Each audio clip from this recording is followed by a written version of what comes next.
चरितं रघुनाथस्य शतकोटिप्रविष्टम् एकैकमक्षरं पूषां महापातकनाशनम्। ॐ नमो अनादि आद्य वेद वेदांत वेद्या वन्द्या हि परमवन्द्या स्वसंवेद्या श्री गणेशा। तुझे निर्धारिता रूप केवळ अरूपाचे स्वरूप तेच अवयव कल्पिता अमूप कल्पनेचा लोप स्वरूपी तुझ्या।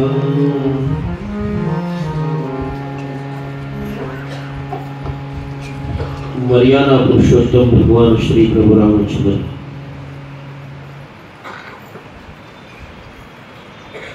या अतिशय दिव्य चरित्राचे गुणगान करण्याचं सौभाग्य आपणा सर्वांना या अति पवित्र अयोध्या नगरीमध्ये प्राप्त झालेला आहे।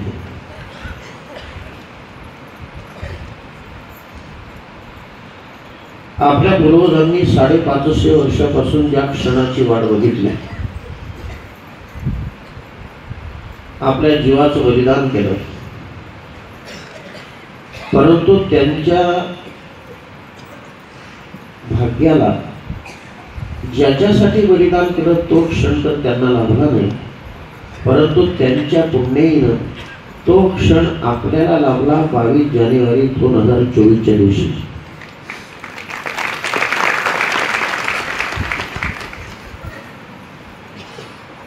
मर्यादा पुरुषोत्तम भगवान श्री प्रभु रामचंद्र आपल्या स्थानावर स्थानापन्न झाले, म्हणून भारतवर्षामध्ये प्रत्येक प्रांतात असलेला साधू समाज आपापला परिवार घेऊन आपापल्या आराध्य देवतेच्या चरणाजवळ ग्रंथराज ज्ञानेश्वरीचं पारायण करतोय, रामकथेचं आयोजन करतोय, काकडा हरिपाठ करतोय। आमच्या वारकऱ्यांच्या नियमाप्रमाणे प्रत्येक प्रांतातले साधू आपापल्या परीने इथं सत्संग करतायत। आपल्या वारकऱ्यांचं भाग्य आहे की ज्यांचं परमार्थ करत असताना आपल्याला मार्गदर्शन नाही परंतु मोलाचा आशीर्वाद लाभलाय, की ज्यांचा आशीर्वाद कधीच वाया जात नाही। अशी ज्ञानोबारायांची कृपा, तुकोबारायांची कृपा साक्षात ज्यांनी संपादन केलेली आहे। नवे नवे आमचा वारकरी समाज ज्यांच्याकडे आज जगद्गुरु तुकोबारायांच्या रूपात पाहतोय ते आमचे परम आदरणीय परम श्रद्धेय गुरुवर्य बंडा दाता कराडकर यांच्या आदेशानुसार मला या व्यासपीठावर बसण्याचं सौभाग्य मिळालं। पहिल्यांदाच प्रामाणिकपणाने कबूल करतो, तात्यांचं माझ्यावर असलेलं निस्सीम प्रेम, त्याच्यामुळे तात्यांनी मला आशीर्वाद दिला आणि आदेश दिला, भरत तुला रामकथा करावी लागते। सेवके सांगितले करावे ते काम, त्या नियमाप्रमाणे तेथे ऋतू पण कामा नये, म्हणून माझा अधिकार नसतानाही मी या व्यासपीठावर बसलेला आहे। आणि तुमचे चेहरे पाहिल्यानंतर मला असा आत्मविश्वास वाटतोय की माझ्या तोंडातून अबद्ध रामकथा जरी बाहेर निघाली तरी तुम्ही ते गोड करून घेणार आहे।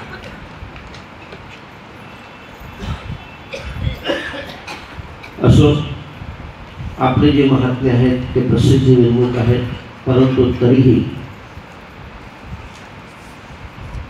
रामायणाच्या बाबतीमध्ये आपल्याला वेगळं बोलण्याची काही गरज नाही। रामायण म्हणजे आपल्या भारतीय संस्कृतीचा श्वास, भारतीय संस्कृतीची खरी आचारसंहिता ज्या ग्रंथामध्ये रेखांकित केलेली आहे तो ग्रंथ म्हणजे रामायण। जास्त प्रस्तावित वेळ न घालवता सरळ सरळ विषयाला प्रारंभ करतो। जसं वेदांत शास्त्राची प्रस्थानत्रयी म्हटलं की ब्रह्मसूत्र, उपनिषद आणि भगवद्गीता, वारकरी संप्रदायाची प्रस्थानत्रयी म्हटलं की ग्रंथराज ज्ञानेश्वरी, नाथ महाराज यांचं भागवत, आणि आपल्या जगद्गुरु तुकोबारायांची गाथा. आणि हे ग्रंथ सोडवण्यासाठी ज्या पुराण ग्रंथांची अत्यावश्यक गरज आहे त्यामध्ये प्रामुख्यानं रामायण, महाभारत आणि श्रीमद भागवत. रामायणाची जी विभागणी आहे ती कांडामध्ये आहे, महाभारताची जी विभागणी आहे ती पर्वामध्ये आहे आणि श्रीमद भागवताची जी विभागणी आहे ती स्कंधामध्ये आहे. भागवताचे 12 स्कंद आहेत, महाभारताचे 18 पर्व आहेत आणि रामायणाचे 7 कांड आहेत. आता आपल्याला महाभारत आणि भागवताचा इथं विशेष विचार करायचा नाही आहे. आपल्यासमोर रामायण आहे. इतर काव्य आणि रामायण याच्यातला पहिल्यांदा फरक लक्षात घ्या.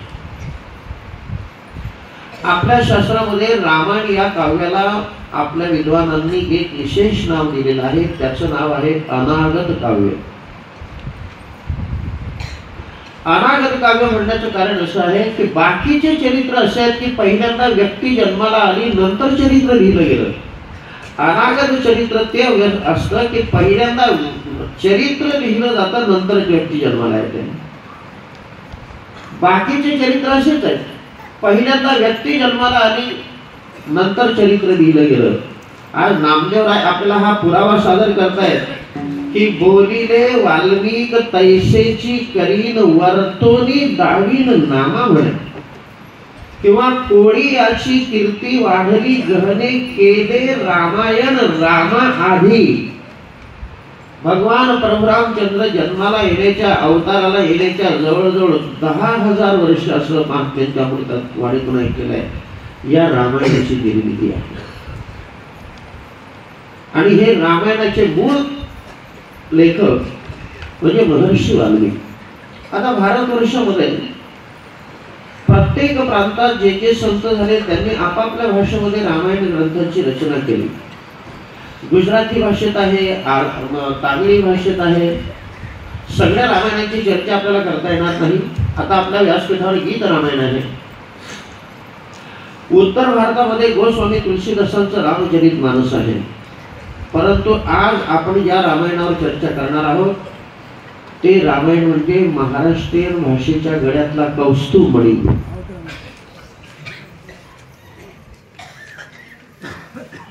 शांती ब्रह्मश्री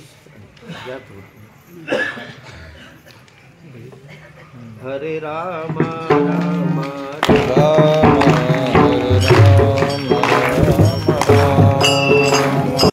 आता योगायोगानं ज्यांच्या या जागी ज्यांच्या या संस्थेमध्ये आपला सत्ता आहे ती आठवण आली म्हणून सांगतो. पूज्य त्याच्या समोर आहे. ही जी आता प्रवचनामध्ये लाईन गेली ना, 1992 साली विश्व हिंदू परिषदेनं हा ढाचा पाडण्याच्या अगोदर राम जन्मभूमीवर सत्ता ठेवला होता. आपल्या महाराष्ट्रातून जवळजवळ 5-7 हजार लोक आले होते. आळंदीचे आपले सगळे विद्यार्थी, राम जन्मभूमी न्यासाचे त्यावेळेचे अध्यक्ष महंत रामचंद्र दास महाराज, अतिशय तात्यांसारखे संतवीर कडवे, आपल्या विद्यार्थ्यांना असं मोलाचं मार्गदर्शन सुरुवातीपासून करत असताना मध्येच इथं लाईन गेली. लाईन जाता बरोबर महात्म्यांच्या मुखातून जो जो शब्द निघतो तो किती महत्वाचा असतो. लाईन गेली, सगळीकडे अंधार पडला. गुरुवरे मोठे बाबा, गुरुवरे मामती बाबा सगळे हजर होते. त्यांच्या तोंडातून एकच शब्द निघाला, विज्ञान कभी भी धोखा दे सकता है.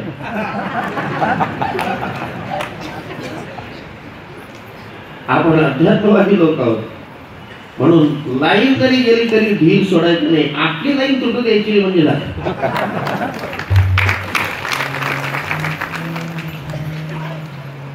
आपला विषय हा चालू होता की रामायण हे अनागत काव्य आहे. महर्षी वाल्मिकींनी मर्यादा पुरुषोत्तम भगवान श्री प्रभू रामचंद्र अवताराला येण्याच्या अगोदर ह्या रामायणाची निर्मिती केली. आणि आपण ज्या रामायणावर चर्चा करत आहोत हे शांती ब्रह्म श्री संत श्रेष्ठ एकनाथ महाराज यांचं भावार्थ रामायण. आपण महाराष्ट्रात जन्माला आलो, मराठी भाषेच्या मातीत जन्माला आलो, परंतु बऱ्याच लोकांना अजून भावार्थ रामायण नाथ महाराज यांचाही याची माहिती नाही. तुमच्यासारख्या सामान्य श्रोत्यांना माहिती असेल की नाही देव जाणे, पण दुर्दैव आमचं असे आमच्या कीर्तनकारांना माहिती नाही, ते दुर्दैव आहे. महाराष्ट्रीयन भाषेच्या गळ्यातला कौस्तुभ मणी म्हणजे रामायण आहे. म्हणून तुम्हाला सुरुवातीला मी हात जोडून एक विनंती करेल की घरी गेल्यानंतर भावार्थ रामायण घ्या आणि मरायच्या अगोदर एकदा तरी वाचा. मरने के बाद कुछ नहीं होगा. कारण आता ही जी कांड आहेत ना, कांडांची माहिती मी तुम्हाला कशासाठी देतो. पहिल्यांदा नाथ महाराज यांच्या प्रतिभेतून म्हणजे आपल्या संतांची केवढी मोठी कामगिरी आहे ती पहिल्यांदा तुमच्यापर्यंत पोहोचल्याशिवाय मला कसे प्रवेश नाही करता येणार. जसा संत श्रेष्ठ ज्ञानोबारायांनी जगाच्या उद्धारासाठी ग्रंथराज ज्ञानेश्वरीची निर्मिती केली, अमृतानुभव लिहिला, चांगदेव 65 लिहिली, गाथा लिहिला, त्यामध्ये तुमच्या आमच्यासाठी हरिपाठ केला.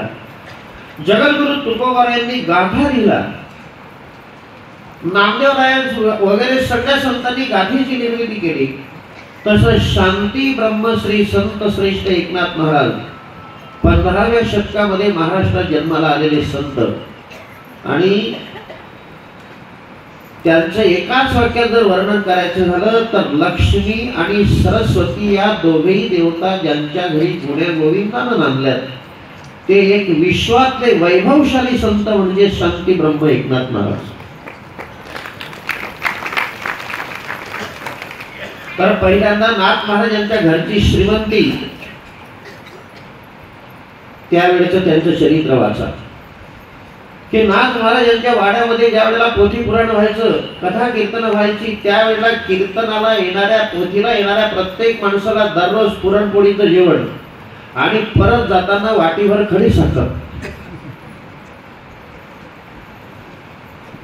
त्यावेळेला श्रोते असे होते की प्रवचनाला कीर्तनाला यायच्या अगोदर यायचे. आता पंक्तीचा नियम असा होता की कीर्तन सुरू होण्याच्या अगोदर पंगत बसायची, कीर्तन संपणार राहिलेल्या लोकांची बसायची. काही श्रोते असे होते की पहिल्याही पंक्तीला बसायचे आणि कीर्तन संपल्यानंतर तिसरी पंक्तीला बसायचे. असा वैभवशाली संत. आणि नाथ महाराज यांच्या घरी सरस्वतीचं केवढं मोठं कार्य आपल्याला दिसतंय बघा. नाथ महाराज यांच्या प्रतिभेतून जी जी ग्रंथ संपदा जन्माला आली तिची फक्त नावं तुम्हाला सांगताय, तुम्हाला बोटानं मोजता येत असेल तर खाली बघा. नाथ महाराज यांच्या प्रतिभेतून पहिला ग्रंथ जन्माला आला, त्याचं नाव आहे चतुश्लोकी भागवत. नंतर हस्तामलक, आनंदलहरी, त्याच्यानंतर चिरंजीवपद. आमच्या तरुण माता भगिनींनी लग्नाच्या अगोदर जरूर वाचला पाहिजे असा ग्रंथ म्हणजे रुक्मिणी स्वयंवर. त्यानंतर नाथ महाराजांच्या प्रतिभेतला पुढचा ग्रंथ म्हणजे श्रीमद भागवताचे 12 स्कंद. त्या 12 स्कंदापैकी 11वा स्कंद हा वेदांताने परिपूर्ण आहे. म्हणून सद्गुरू जनार्दन स्वामींच्या आज्ञेनं या 11व्या स्कंदावर जी टीका केली तिचं नाव आहे एकनाथी भागवत. त्या ज्या ग्रंथाचा असा महिमा आहे की 31 अध्याय आहेत, 5 अध्याय पैठणमध्ये लिहिले आणि 26 अध्याय काशीच्या मनकर्णिका घाटावर लिहिले. जशी जगद्गुरु तुकोबारायांची गाथा त्यावेळेला त्यांच्या द्वेष्टे लोकांनी इंद्रायणीच्या डोहात बुडवली, तसंच नाथ महाराजांचं भागवतही त्यावेळेच्या विद्वानांनी गंगेमध्ये फेकून दिलं. परंतु नाथ महाराजांनी त्या गंगा मातेला विनंती करता बरोबर त्या गंगा मातेनं पाण्याचा एक थेंबही त्या ग्रंथाला लागू दिला नाही आणि नाथ महाराजांकडे ती प्रत आहे तशी झेलून घाटावर आणून दिली मनकर्णिका. सगळे विद्वान पाहत राहिले. त्या ग्रंथाचा महिमा ऐकता बरोबर 400 वर्षापूर्वी ज्या ग्रंथाची हत्तीवरून मिरवणूक काशीमध्ये निघाली तो ग्रंथ म्हणजे एकनाथी भागवत.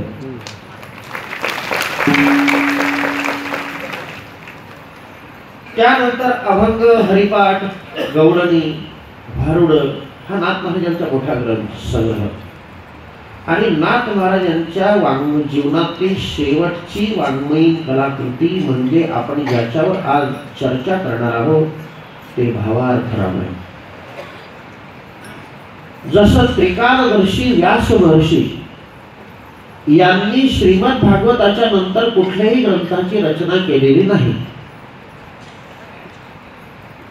कारण ज्ञानोबाराय बोलतात की म्हणून महाभारत जे नाही ते नोहेची लोकी तेही येणे कारणे म्हणिले काही व्यासोच्छिष्ट जगत रहे. की पूर्वी वेद हा एकच होता, परंतु वेदाचं 4 भागामध्ये वर्गीकरण ऋग्वेद, यजुर्वेद, सामवेद, अथर्ववेद हे व्यास महाराजांनी केलं. पुराणांसारखी ग्रंथसंपदा निर्माण केली आणि भागवतासारख्या ग्रंथाची निर्मिती केली. परंतु केव्हा?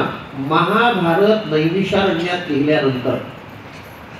हे भागवत लिहिल्यानंतर आपले व्यास महर्षींनी कुठलाही ग्रंथ लिहिला नाही.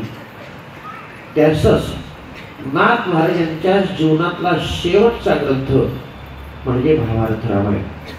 आपल्या घरगुती आणि सांसारिक भाषेत बोलायचं तर नाथ महाराजांच्या जीवनातलं शेवटचं शेंडेफळ म्हणजे रामायण आहे. सांगा बरं, आपण शेंडेफळ कोणाला म्हणतो?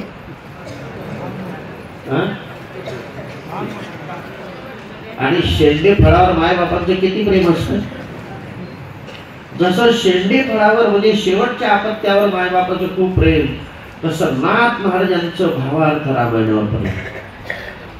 आणि या ग्रंथाची निर्मिती बघा, भगवान प्रभू रामचंद्रांनी ज्या वेळेला नाथ महाराजांना स्वप्नात येऊन दृष्टांती दिला की नाथ महाराज तुमच्या मुखातून मला रामायण ऐकायचं आहे. नाथ महाराजांनी प्रभूच्या आदेशानुसार रामायण लिहायला सुरुवात केली. रामायण लिहिता लिहिता युद्धकांडाचे 44 अध्याय पूर्ण झाले आणि 45व्या अध्यायाची सुरुवात होणार. त्याच्या अगोदर नाथ महाराज श्रोत्यांना विनंती करतात की श्रोत्यांनो, आता माझा अवतार कार्य संपलेला आहे, मला माझ्या निजधामाला जायचं आहे. निजधामाला जायचं आहे म्हणता बरोबर श्रोते कासावीसून नाथ महाराजांना प्रार्थना करायला लागले की नाथ महाराज, आपण तर रामायणासारखा ग्रंथ लिखाणासाठी हातात घेतलाय आणि निजधामाला गेल्यानंतर या रामायणाची पूर्णता कोण करणार? नाथ महाराजांची कृपा कशी बघा, कोण करणार म्हणता बरोबर नाथ महाराजांनी सहज खांबाला टेकून झोपलेला गावबा त्याच्याकडे बोट केलं आणि सांगितलं, हा माझा ग्रंथ माझा गावबा पूर्ण करणार. त्या गावबाकडे पाहिल्यानंतर सगळे लोक हसायला लागले. अरे, हा गावबा गरीब ब्राह्मणाचा मंद बुद्धीचा मुलगा, प्रामाणिक अतिशय, श्रद्धावान, त्याबद्दल वाद नाही, परंतु याला व्याकरण माहिती नाही, याला भाषा माहिती नाही आणि हा ग्रंथ कसा लिहिणार? परंतु संतांची कृपा किती अलौकिक असते. नाथ महाराजांनी गावबाला व्यासपीठावर बसवलं आणि नुसतं नेत्र कटाक्ष केलं, डोक्यावर हात ठेवला. कृपा कटाक्ष निहाळिले आपुले पदी वैसविले महापरत्मा देवीवर विठ्ठले भक्ता दिगले वर्णन. तर त्या युद्धकांडाच्या 45व्या अध्यायापासून उर्वरित युद्धकांड आणि संपूर्ण उत्तरकांड हे गावबानं लिहिलं. पण लक्षात ठेवा, नाथ महाराजांनी युद्धकांडाच्या 44 अध्यायापर्यंत लिहिलेलं रामायण आणि गावबाने त्याच्या पुढचं लिहिलेलं रामायण याची जर समीक्षा करायची ठरवलं तर सामान्य बुद्धीचे माणसं द्या सोडून, परंतु कोणत्याही विद्यापीठाचा कुलगुरू जरी आला तरी त्यांना सुद्धा अजून ओळख करता येत नाही की गावबाच्या ओव्या कोणत्या आणि नाथ महाराजांच्या ओव्या कोणत्या. संतांची शक्ती. म्हणून असा जो दिव्य ग्रंथ आहे आपल्या महाराष्ट्राचा अमोलिक ठेवा, त्याच्यावर आपण आज चर्चा करणार आहोत. रामायणाचे 7 कांड आहेत. पहिलं जे कांड आहे ते बालकांड, दुसरं अयोध्याकांड, तिसरं अरण्यकांड, चौथं किष्किंधाकांड, 5वं युद्धकांड, त्याचं पर्यायी नाव आहे लंकाकांड, नाही 5वं सुंदरकांड, 6वं लंकाकांड, त्याचं पर्यायी नाव सुंदरकांड आणि 7वं जे आहे ते उत्तरकांड. आता या कांडांचा आपल्या जीवनामध्ये आपल्याला काय उपयोग आहे? हे कांड आपल्याला काय सूचित करतायत? तुम्ही आपण जन्माला आलो,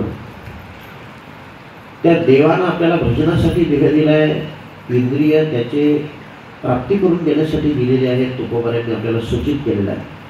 तर हे भजन करून आपल्याला आपल्या जीवनाचं जे उत्तरकांड आहे ते गोड करायचं आहे. मग आपल्या जीवनातलं उत्तरकांड कोणतं? तर आपलं प्राणोत्क्रमण होईल तो दिवस. आपला ज्या दिवशी या जगातला शेवटचा निरोपाचा जो दिवस असेल ते आपलं खरं उत्तरकांड आहे.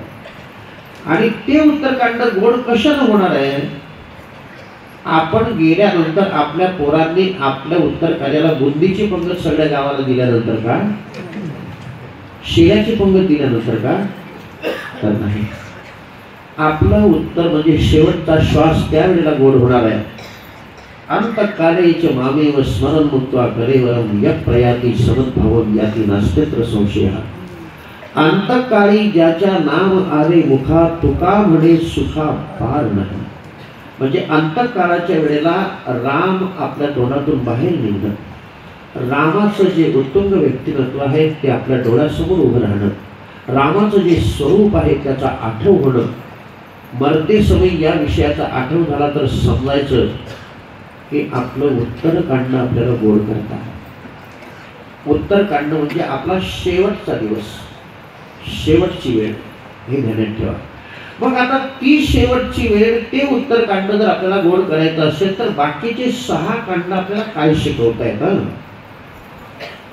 शेवटचा क्षण आपला गोड व्हावा असं वाटत असेल तर पहिल्या क्रमांकाचं जे कांड आहे त्याचं नाव आहे बालकांड. हे बालकांड आपल्याला हे सूचित करताय की बापू, तुमचा शेवटचा क्षण गोड व्हावा असं वाटत असेल, तुमचा शेवटचा दिवस गोड व्हावा असं वाटत असेल, शेवटीचा दिवस गोड व्हावा, तर त्याच्यासाठी महत्वाचं पहिलं काम बालकांड हे शिकवत आहे की तुम्हाला परमार्थ साधना करावी लागेल. परंतु परमार्थ साधना करीत असताना तुमचं शेवटचं कांड जर गोड व्हावं असं वाटत असेल तर तुमचं मन बालकासारखं बनवा. कारण सगळा खेळ काय तो मनावर आहे. योग वासिष्ठामध्ये मर्यादा पुरुषोत्तम भगवान श्री प्रभुरामचंद्र यांना कुलगुरू वशिष्ठ महाराज समजावून सांगतायत की रामा, मन एव मनुष्याणाम कारणम बंध मोक्षयोः बंधाय विषयासक्तम मुक्त्यै वीर विषय मनाना. मनानं जर चांगलं चिंतन केलं तर ऊर्ध्वगती आणि मनानं वाईट चिंतन केलं तर अधोगती. म्हणून आपलं जे मन आहे शेवटचा क्षण गोड व्हावा असं वाटत असेल तर त्या मनाला बालकासारखं बनवलं पाहिजे. हे बालकांड शिकवत आहे. पण बालकाचं मन कसं असतं हो? आपल्या घरात बालक आहेत, आपल्या वाड्यात आहेत, गावात आहेत. बालकाचं मन आणि तुमचं आमचं मन काय फरक आहे? सोप्यातलं सोपं उदाहरण, गावामध्ये एखादी पंगत बसलेली आहे, पंक्तीमध्ये आता सगळी वाढ झालेली आहे, लहान मुलगा पंक्तीत बसलेला असेल. आता पंक्तीमध्ये काही नियोजन करणारी लोक असतातच. नियोजन करणाऱ्या माणसाने त्या लहान बालकाला सांगितलं, ए आता बसू नको, आपण तिसऱ्या पंक्तीला बसू. ज्या माणसाने मला उठवलं त्या माणसाचा राग ते बालक धरत नाही. मला कुठे बसायला जागा भेटते का, दुसरीकडे जातो आणि तिथं जागा शोधतो. तिथे उठवल्यानंतर पुन्हा ज्याने उठवलं त्याच्याविषयी आकल धरत नाही, तिसरीकडे जागा शोधतो, तिथं बसतो. नवे नवे एखाद्या माणसाने जर त्याला गालात सापड जरी मारली आणि 10 मिनिटानंतर त्याला जर कॅडबरी दिली तर ज्याने मला चापट मारते त्याच्याविषयीचा द्वेष तो विसरून जातो. पण जसं लहान बालकाला आपण पंक्तीतून ठेवल्यानंतर तो अगदी निर्वैर वृत्तीने उठून जातो, तसं एखाद्या ज्येष्ठ नागरिकाला उठवून पाहावं.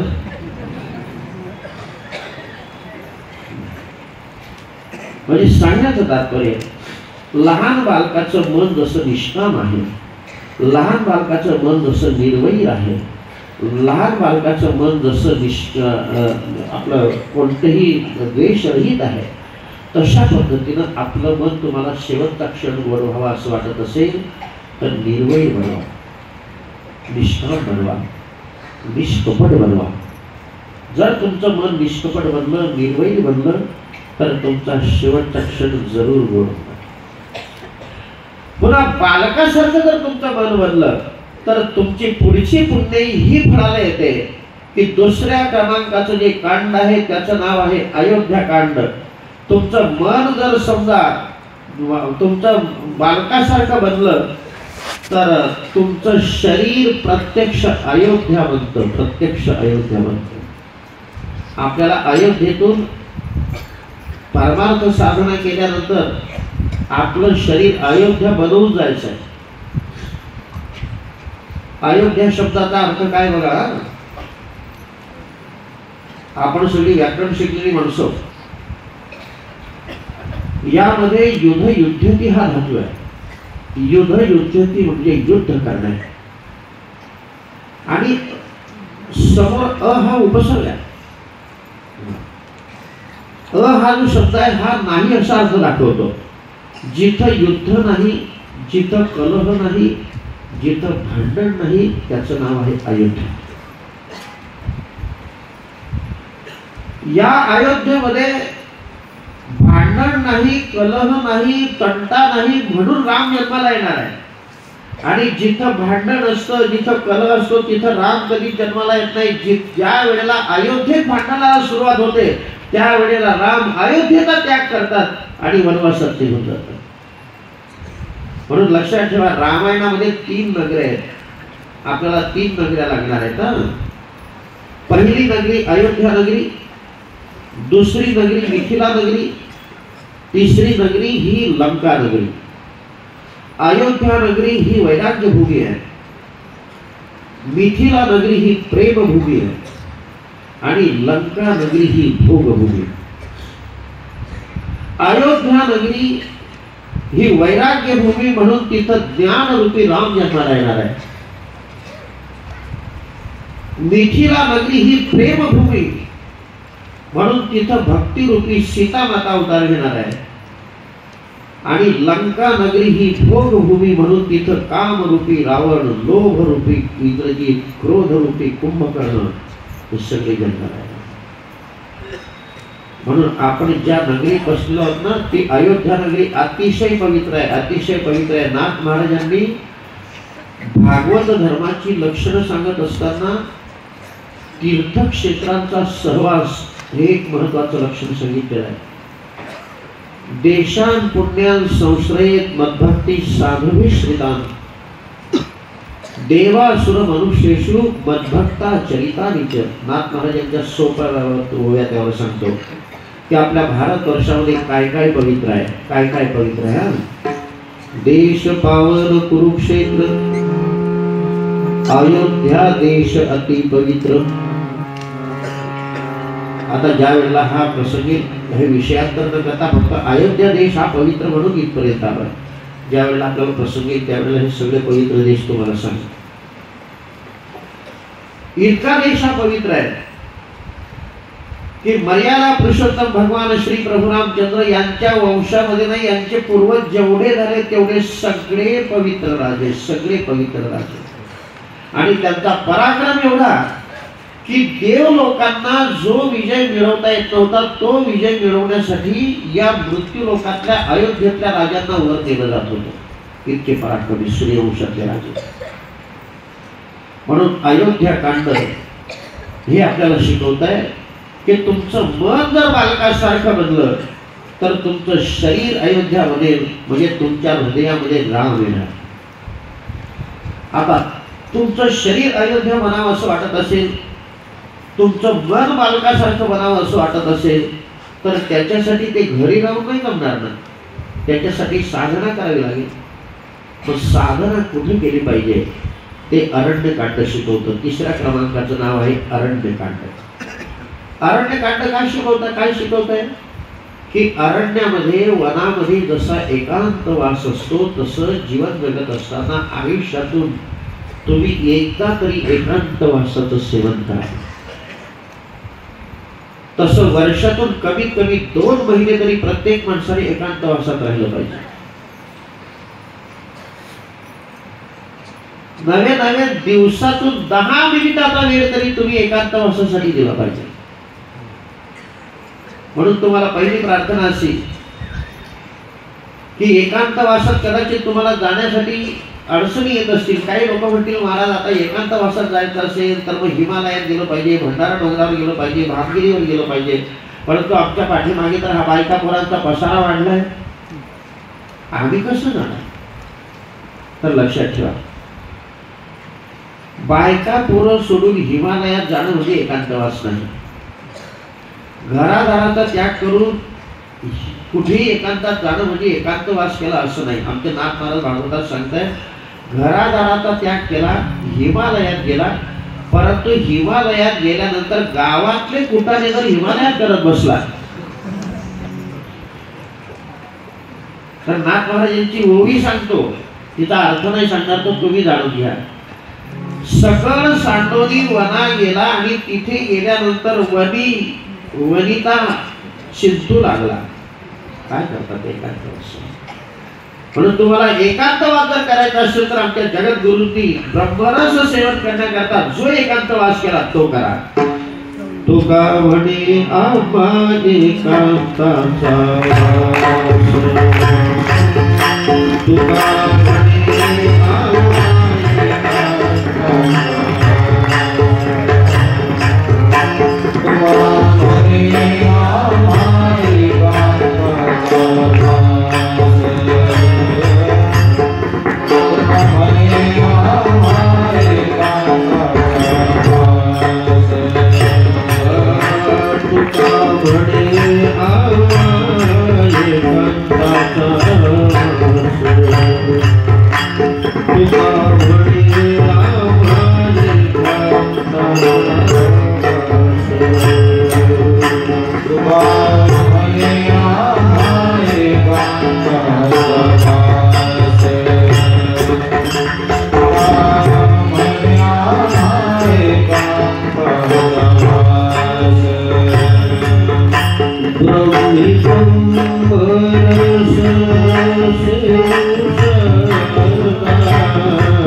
एकांतवास कसा करावा याचं प्रशिक्षण आमच्या जगद्गुरूंनी दिलं आहे.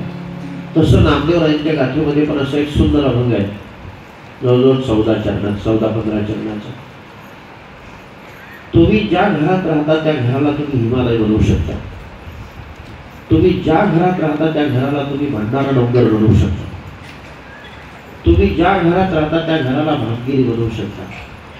तिथं गेल्यानंतर जी साधना करायची ती साधना तुम्हाला घरातही करता येते, परंतु ती कशी करायची? तर आपल्या घराचा एखादा कोपरा असा काढा की त्या कोपऱ्यामध्ये आपल्या संसाराची कोणतीही वस्तू असता कामा नये. आणि पहाटे अंघोळ झाली की 10 ते 15 मिनिटाचा वेळ असा काढा की त्या 10 ते 15 मिनिटाच्या कालखंडामध्ये कोणीच कोणाशी बोलायचं नाही. नवऱ्यानं बायकोशी बोलायचं नाही, बायकोनं नवऱ्याशी बोलायचं नाही, मुलाने बापाशी बोलायचं नाही, बापाने मुलाशी बोलायचं नाही. नातेवाईकांशी बोलायचं नाही, वाड्यातल्या लोकांशी बोलायचं नाही, आणि तुमचा जो जवळचा मित्र आहे मोबाईल त्याला मात्र जरूर स्विच ऑफ करून ठेवायचं.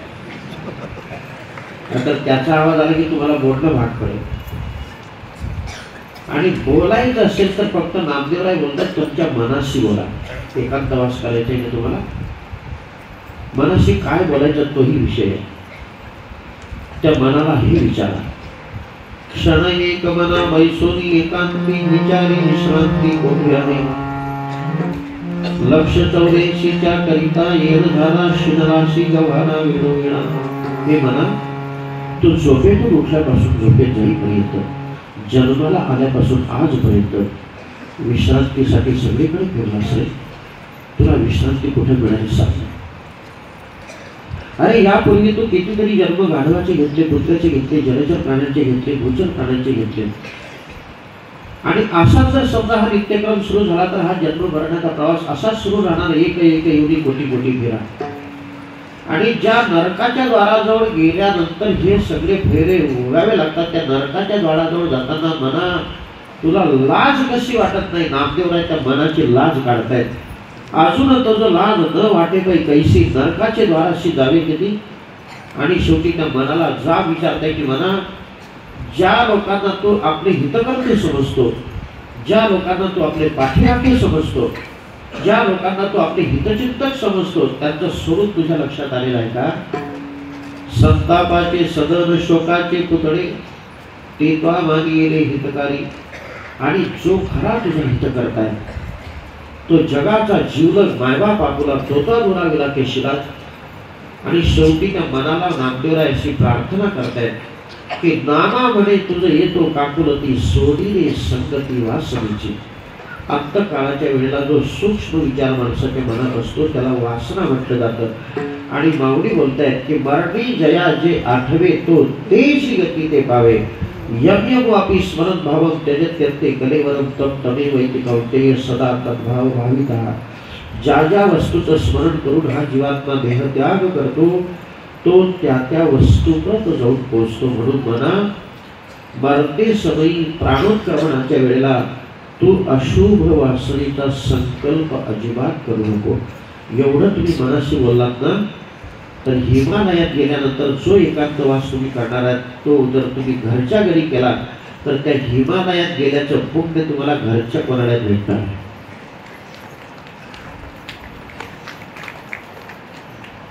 म्हणून अरण्यवास हे शिकवताय की एकांतवास करा. आपल्या भारतवर्षामध्ये जेवढे काही मोठे पुरुष झालेत तेवढ्या सगळ्यांनी एकांतवास केलाय. आमचे संत श्रेष्ठ निवृत्तीनाथ महाराज, ज्ञानेश्वर माऊली, सोपान काका, मुक्ताई यांचं वय नव्हतं, परंतु ब्रह्मगिरीच्या कुशीमध्ये एकांतवास केल्याचा पुरावा त्यांच्या चरित्रात आहे. आमचे जगद्गुरु संत श्रेष्ठ तुकोबाराय यांनी धामगिरी, घोराडेश्वर, भंडाऱ्यावर एकांतवास केल्याचे पुरावे त्यांच्या चरित्रात आहे. आमचे स्वानंद सुखनिवासी सद्गुरु जोग महाराज यांनी इगतपुरीच्या डोंगरामध्ये एकांतवास केल्याचा पुरावा त्यांच्या चरित्रात आहे. म्हणून अरण्यवास आपल्याला एकांतवासाचा संदेश देत आहे.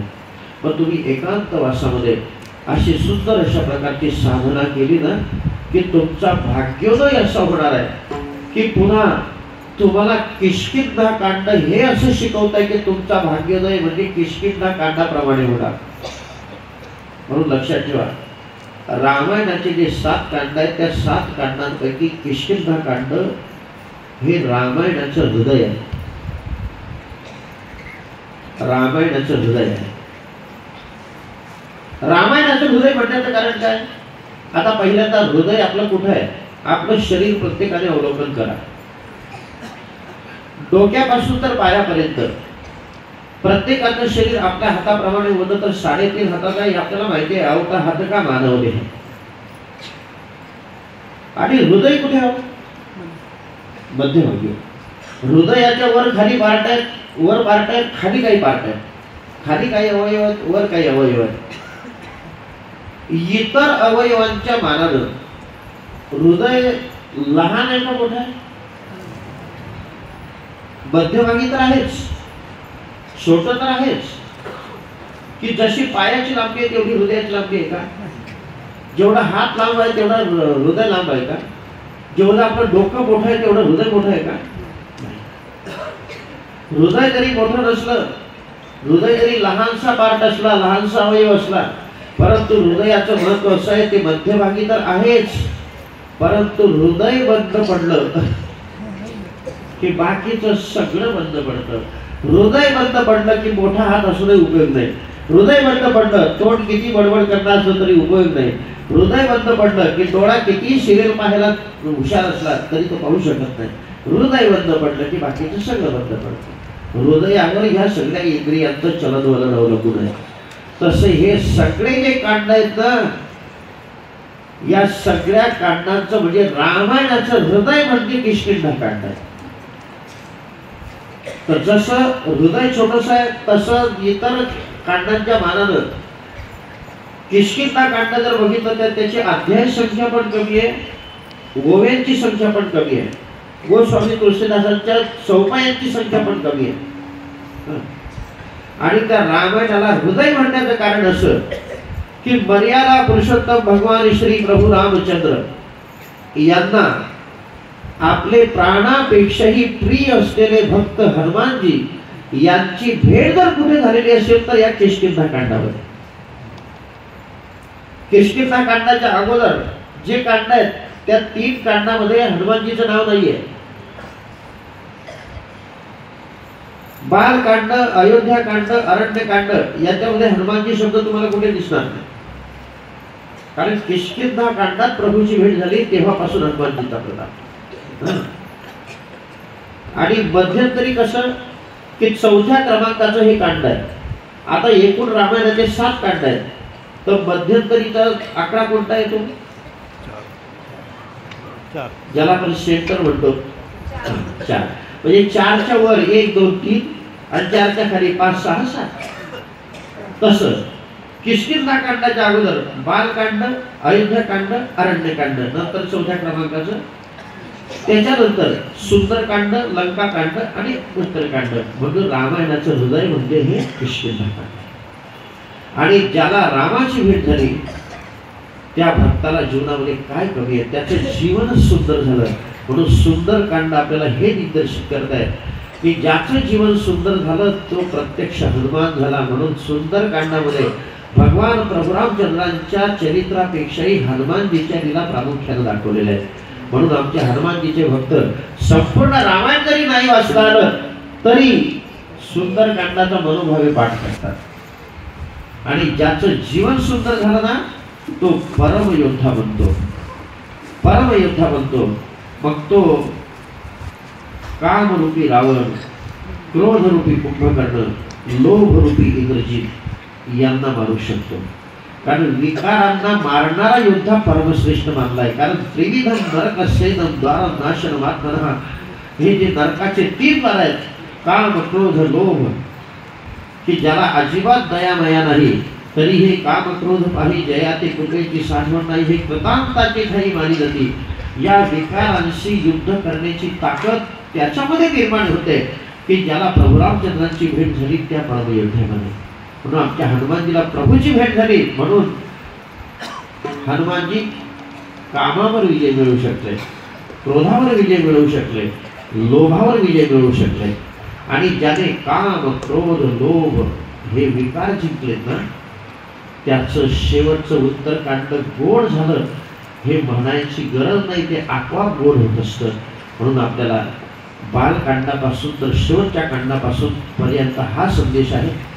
तुमचा शेवटचा क्षण गोड व्हावा असं वाटत असेल, मरते समयी तुम्हाला रामपदाची प्राप्ती व्हावी असं वाटत असेल, मरते समयी रामाचं पवित्र नाम तुमच्या तोंडात यावं असं वाटत असेल तर तुमचं मन बालकासारखं बनवा, तुमचं शरीर अयोध्या बनवा.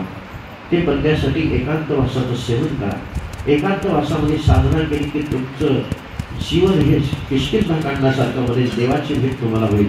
आणि एकदा देवाची भेट तुम्हाला झाली की तुमचं जीवन संपूर्ण सुंदर बनलं हनुमानजीप्रमाणे. आणि ज्याचं जीवन परमयोद्ध्याप्रमाणे सुंदर बनलं तो या विकारांशी युद्ध करण्याच्या लायकीचा परमयोद्धा होतो. आणि ज्याने विकाराला जिंकलं त्याने मृत्यूला जिंकलं यामध्ये किळमध्येही शंका आहे. म्हणून आता रामायण ऐकत असताना हे 7 कांड आपल्याला हे बोध देत आहेत. आता आपण रामायणामध्ये प्रवेश करतोय. नाथ महाराजांनी रामायण लिखाण करीत असताना सुरुवातीला 5 देवांना नमस्कार केलाय. आता देवांना नमस्कार का करायचा, ज्याला नमन मंगल असं म्हटलं जातं, तर मंगलाचे हेतू किती आणि मंगलाचे प्रकार किती ते थोडक्यात सांगतो. मला काही तुमच्या समोर विचार सांगायचा नाहीये, म्हणून आणखी संक्षेपाने. मंगलाचे 3 प्रकार आहेत. पहिलं वस्तू निर्देश रूप मंगल, दुसरं नमस्कार रूप मंगल आणि तिसरं आशीर्वाद रूप मंगल. पहिलं जे मंगल आहे ते वस्तू निर्देश रूप मंगल. परमात्मा वस्तू ज्या स्वरूपाची असेल, ते सगुण असो का निर्गुण असो, त्या स्वरूपाचं तिचं वर्णन करणं याला वस्तू निर्देश रूप मंगल म्हटलं जातं. जसं आमचं ज्ञानोबायांनी मंगल केलाय. सत्य ज्ञानानंत गगनाचे प्रावरण, नाही रूपवर्ण गुण जेथे, तोहारे श्रीहरी पाहिला डोळे भरी, पाहता पहाडी गुरी सरोनिया. दुसरं जे मंगल आहे ते नमस्कार रूप मंगल, की आपल्या इष्ट देवतेला नमस्कार करत असताना नमस्कार करणाऱ्याच्या ठिकाणी अपकर्षाचा म्हणजे कमीपणाचा भाव असायला पाहिजे आणि आपल्या देवतेच्या ठिकाणी उत्कर्षाचा म्हणजे उच्चपणाचा भाव असायला पाहिजे. म्हणून हे वर्णन कोणतं आहे. नमो ज्ञानेश्वरा नमो ज्ञानेश्वरा, निवृत्ती उदारा सोपान देवा, मुक्ताबाई नमो त्रिभुवन पावनी, आद्यत्र जननी देवांची. आता तिसरं जे मंगल आहे ते आशीर्वाद रूप मंगल. आशीर्वाद रूप मंगलाची व्याख्या अशी आहे, आपल्या मनातली इच्छित वस्तू प्राप्त होण्यासाठी आपल्या इष्ट देवतेला मनोमनी केलेली जी प्रार्थना असते तिला आशीर्वाद रूप मंगल म्हटलं जातं. श्री क्षेत्र निवासाच्या मंदिरामध्ये आमच्या ज्ञानोबाईंनी ज्ञानेश्वरी लिहिली. ज्ञानेश्वरीचे लिखाण पूर्ण झाल्यानंतर आपले सद्गुरू संत श्रेष्ठ निवृत्तीनाथ महाराज त्यांच्या समोर आपल्या मनातली इच्छित वस्तू प्राप्त होण्यासाठी प्रार्थना करतायत. जी प्रार्थना केली तिचं नाव आहे पसायनाथ. आता विश्वात्मके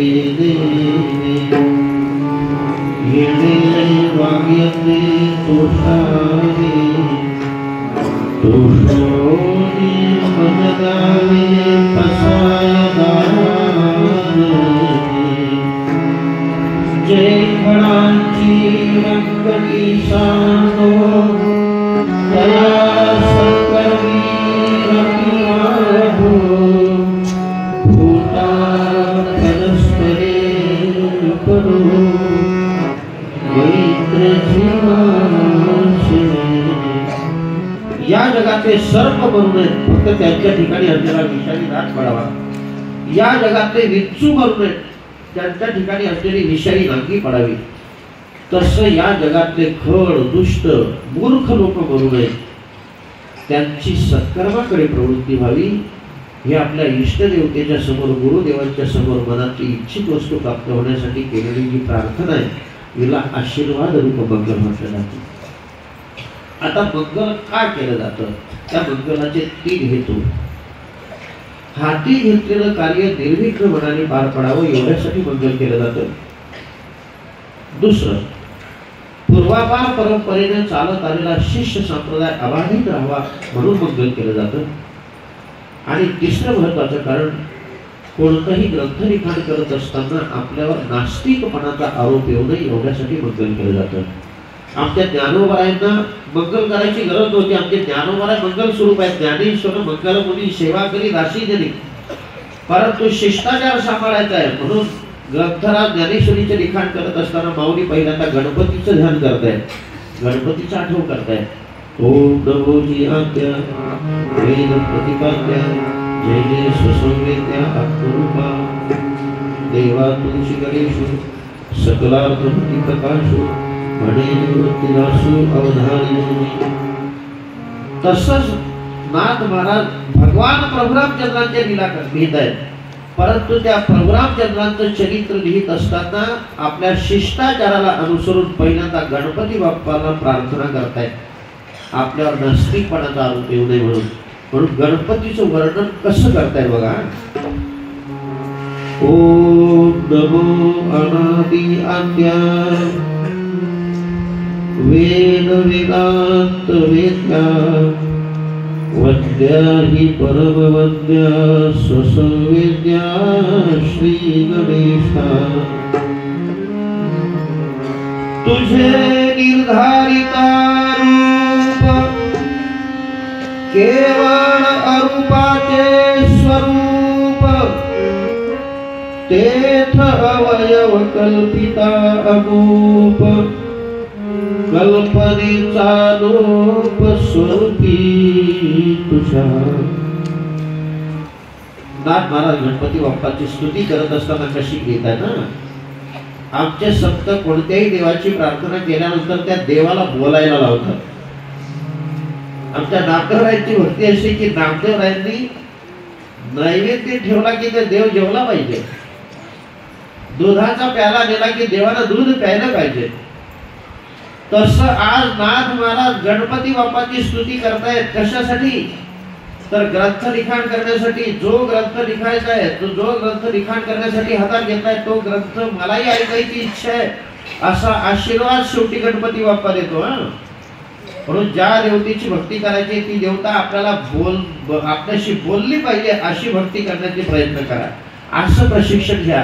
आणि ते प्रशिक्षण आपले वारकरी संत आपल्याला देत आहेत। नाथ महाराज पहिल्यांदा स्तुती कशी करतायत। पण काही लोक म्हणतील स्तुती करण्याचं काय कारण आहे? अरे स्तुती करण्याचं कारण असं आहे की त्या गणपती बाप्पाकडून नाथ महाराजांना काहीतरी मागून घ्यायचं आहे। काय मागून घ्यायचं आहे? व्यवहारातला नियम आहे की एखाद्या मावशीला जर समजा एखादं तांब्याभर ताक पाहिजे असेल, ज्या मावशीच्या घरून ताक आणायचं आहे त्या मावशीच्या शेंबड्या पोराचं वर्णन केल्याशिवाय ताक भेटतं का हो? त्या पोराच्या ठिकाणी काही काय गुण नसेना, परंतु त्याचे सोन्यासारखे गुण वर्णन करावे लागतात। तसं ज्या देवाकडून बुद्धी आणि स्फूर्ती घेऊन ग्रंथ लिखाण करायचं आहे, ती बुद्धी आणि स्फूर्ती मिळण्यासाठी त्या गणपती बाप्पाचं बहारदारीने वर्णन करतायत। ओम नमो अनादि आद्या वेद वेदांत वेद्या वद्या ही परमवद्या स्वसंवेद्या श्री गणेशाय। हे गणपती बाप्पा, तू वेदाच्या प्रतिपादनाचा विषय आहेस, स्वतःला स्वतः जाणण्यासाठी योग्य आहेस, परंतु नाथ महाराजांचे जे शब्द आहेत ते सहजासहजी आकलन होण्यासारखे आहेत बघा। कारण संतांचे शब्द असे असतात की संतांचे शब्द दिसायला सोपे असतात, वाचायला सोपे वाटतात, पण कळायला मात्र फार अवघड असतात। कसे अवघड असतात कल्पना करा। तसं जर बघितलं तर वाचन करीत असताना असं वाटतं की या शब्दा इतका सोपा शब्दच नाही, या ओवी इतकी सोपी ओवीच नाही, या अभंग इतका सोपा अभंगच नाही, परंतु संतांचे शब्द कसे असतात त्याच्यासाठी मी एक प्रात्यक्षिक करतो। कारण 7 दिवस तुम्हाला रामायण ऐकायचं आहे। आणि ते रामायण ऐकत असताना अनुसंधान ठेवून ऐकायचं आहे। आता अनुसंधान कशाचं असलं पाहिजे, काय असलं पाहिजे, तोही विषय आपण ओघाओघानं पुढे घेणार आहोत। कारण रामायण म्हणजे कर्मणूक नाही, रामायण म्हणजे नुसतं गायन करणं नाही, आणि रामायण म्हणजे नुसतं मनोरंजन तर नाहीच नाही, रामायण म्हणजे मनोव्यक्ती नाहीसं करण्याचं पवित्र रसायन आहे। तुमचं संसारामध्ये घडून गेलेलं मन जर त्या संसारातून काढायचं असेल तर ही रामकथा अशी आहे की रामकथेचं फलही मी तुम्हाला पुढे सांगणार आहे। या रामकथेचा एक अक्षर जरी तुमच्या कानावर पडलं आणि शांत चित्तानं भगवत स्वरूपाचं अनुसंधान ठेवून तुम्ही ते कानात घातलं ना, तर त्याच्यानं तुम्हाला काय फायदे होणार आहे? नाथ महाराजांनी ते फायदे पण रामायणात सांगितलेले आहेत। जेव्हा रामकथा आपलं सुरू होईल, ज्या विषयाला जिथं ठिकाण आहे त्यावेळेला मी तो सांगेन। तर संतांचे शब्द कसे असतात त्याच्यासाठी पहिल्यांदा सांगतोय। संतांचे शब्द वाचायला बोलायला सोपे वाटतात, परंतु कळायला कशा अवघड असतात याच्यासाठी मी एक कृती करतो, प्रात्यक्षिक करतो। फक्त माझ्या कृतीकडे ध्यान द्या। आपला उजवा हात वर करायचा, तुमचा नका करू, माझा बघा। संतांच्या शब्दांची किमया सांगतोय। आपला उजवा हात वर करायचा, त्याला हळूच वाकवायचं। वाकवल्यानंतर हा जो मी बोट ठेवलेला हाताचा भाग आहे याला आपल्या महाराष्ट्रामध्ये काय म्हणतात? कोपरा। आता महाराष्ट्रातील प्रत्येक भागातली पद्धत वेगळी आहे। आपल्या सातारा, पुणे या भागामध्ये त्याला कोपरा म्हणतात, आमच्या खानदेशामध्ये त्याला खुंबा म्हणतात, काही काही अडाणी लोक त्याला ढोर खुंबा म्हणतात. हा कोपरा अभंग संतांची भाषा कशी असते, हा आपला उजवा हात वर करायचा, त्याला हळूच वाकवायचा, वाकवलेला हाताचा हा जो कोपरा आहे याला आपल्या घरात असलेल्या डब्यातला गुळाचा खडा चिटकवायचा आणि तो चिटकवलेला गुळाचा खडा आपल्या स्वतःच्या जिभेनं हळूच चाटायचा. इतका सोपा सोपा नाही का? सोपा नाही. हात कोणाचा आहे, वाकवणारे कोणा, कोपरा कोणाचा आहे, गुळाचा खडा कोणाच्या घराच्या डब्यातला आहे आणि जी फस्ट चालते जी जीभ कोणाची आहे, लांबावर तिथपर्यंत. आणि हे जसं बोलायला सोपं आहे की उजवा हात वर करायचा, हळूच वाकवायचा, वाकवलेला हाताच्या कोपऱ्याला गुळाचा खडा चिटकवायचा, तो स्वतःच्या जिभेनं चाटायचा, हे जसं पटापटा पटापटा बोलायला सोपं आहे हो, परंतु कृती करायला, प्रात्यक्षिक करायला जसं अवघड आहे तसं संतांची शब्द वाचायला बोलायला सोपी वाटतात, त्याच्यातला भाव लक्षात घ्यायला फार अवघड असतं. म्हणून या रामायणाचं नाव आहे भावार्थ रामायण. रामायणाचं नाव आहे भावार्थ रामायण. आमच्या सर्वास वारकरी साधू संतांचा भावार्थ शब्द काय आवडताय देव जाणे. आमच्या ज्ञानोबरांनी ज्ञानेश्वरी लिहिली, परंतु ज्ञानेश्वरीला नाव दिलं भावार्थ दीपिका. नाथ महाराजांनी रामायण लिहिलं, परंतु रामायणाला नाव दिलं भावार्थ रामायण. भावार्थ रामायण. तर भाव म्हणजे नेमकं काय हो, तर लक्षात ठेवा, भाव म्हणजे काय. भाव ही प्रेमाची पहिली अवस्था आहे. प्रेमनस्तु प्रथमावस्था भाव इत्युच्यते बुधैः. प्रेमाची पहिली अवस्था म्हणजे भाव आहे. आणि भावार्थ कशाला म्हणतात ना, अर्थाचे जर समजा तुम्ही साहित्याचा काही अभ्यास केला असेल तर साहित्यामध्ये काही अर्थ सांगितलेले आहेत, काही वाक्यार्थ, काही लक्षार्थ, काही ध्वन्यार्थ आणि एक भावार्थ. वाक्य बोलल्यानंतर जो अर्थ सहजासहजी लक्षात येतो त्याला वाक्यार्थ म्हणतात. लक्षणा करून केलेला जो अर्थ असतो त्याला लक्षार्थ म्हणतात. लक्षार्थ वाक्यार्थ आपण कीर्तनातून अनेक वेळेला ऐकतो, परंतु ध्वन्यार्थ यापेक्षा काही वेगळा आहे. ध्वन्यार्थ असा असतो की ध्वन्यार्थाचं वाक्य एकच असतं, परंतु अर्थ मात्र काही काही वेळेला वेगवेगळा होतो. कल्पना करा, एक चोर आणि गुराखी, दोन व्यक्ती आहेत. चोर आणि गुराखी एकाच वेळेला म्हणतात संध्याकाळ झाली, पण संध्याकाळ झाली हा शब्द उच्चारत असताना चोराच्या मनातला भाव वेगळा असतो आणि गुराखीच्या मनातला भाव वेगळा असतो. चोर म्हणतो, गुराखी म्हणतो ज्या वेळेला संध्याकाळ झाली त्यावेळेला त्याच्या मनातला भाव असा असतो, संध्याकाळ झाल्यामुळे आपल्या गायी आता आपल्या घराकडे वळवल्या पाहिजे. आणि चोर म्हणतो संध्याकाळ झाली त्यावेळेला त्याच्या मनातला भाव असा होता, आपल्या तयारीला आपण लागलं पाहिजे, लाईन केव्हा जाते ते बघू.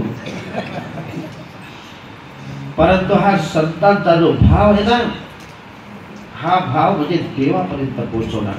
हा प्रेमरूपी सूर्याच्या किरणाप्रमाणे, प्रेमरूपी सूर्याच्या किरणाप्रमाणे भगवत स्वरूपाच्या दर्शनाविषयी अंतःकरणात झालेला जो उत्पन्न झालेला जो ओलावा आहे, आर्द्रता आहे, स्नेहभाव आहे, त्याचं नाव आहे भाव. आणि भगवान प्रभुरामचंद्रांच्या कथेविषयी, पांडुरंगाच्या स्वरूपाविषयी जो भाव संतांच्या शब्दानं तयार होतो त्याचं नाव आहे भावार्थ रामायण, त्याचं नाव आहे भावार्थ दीपिका.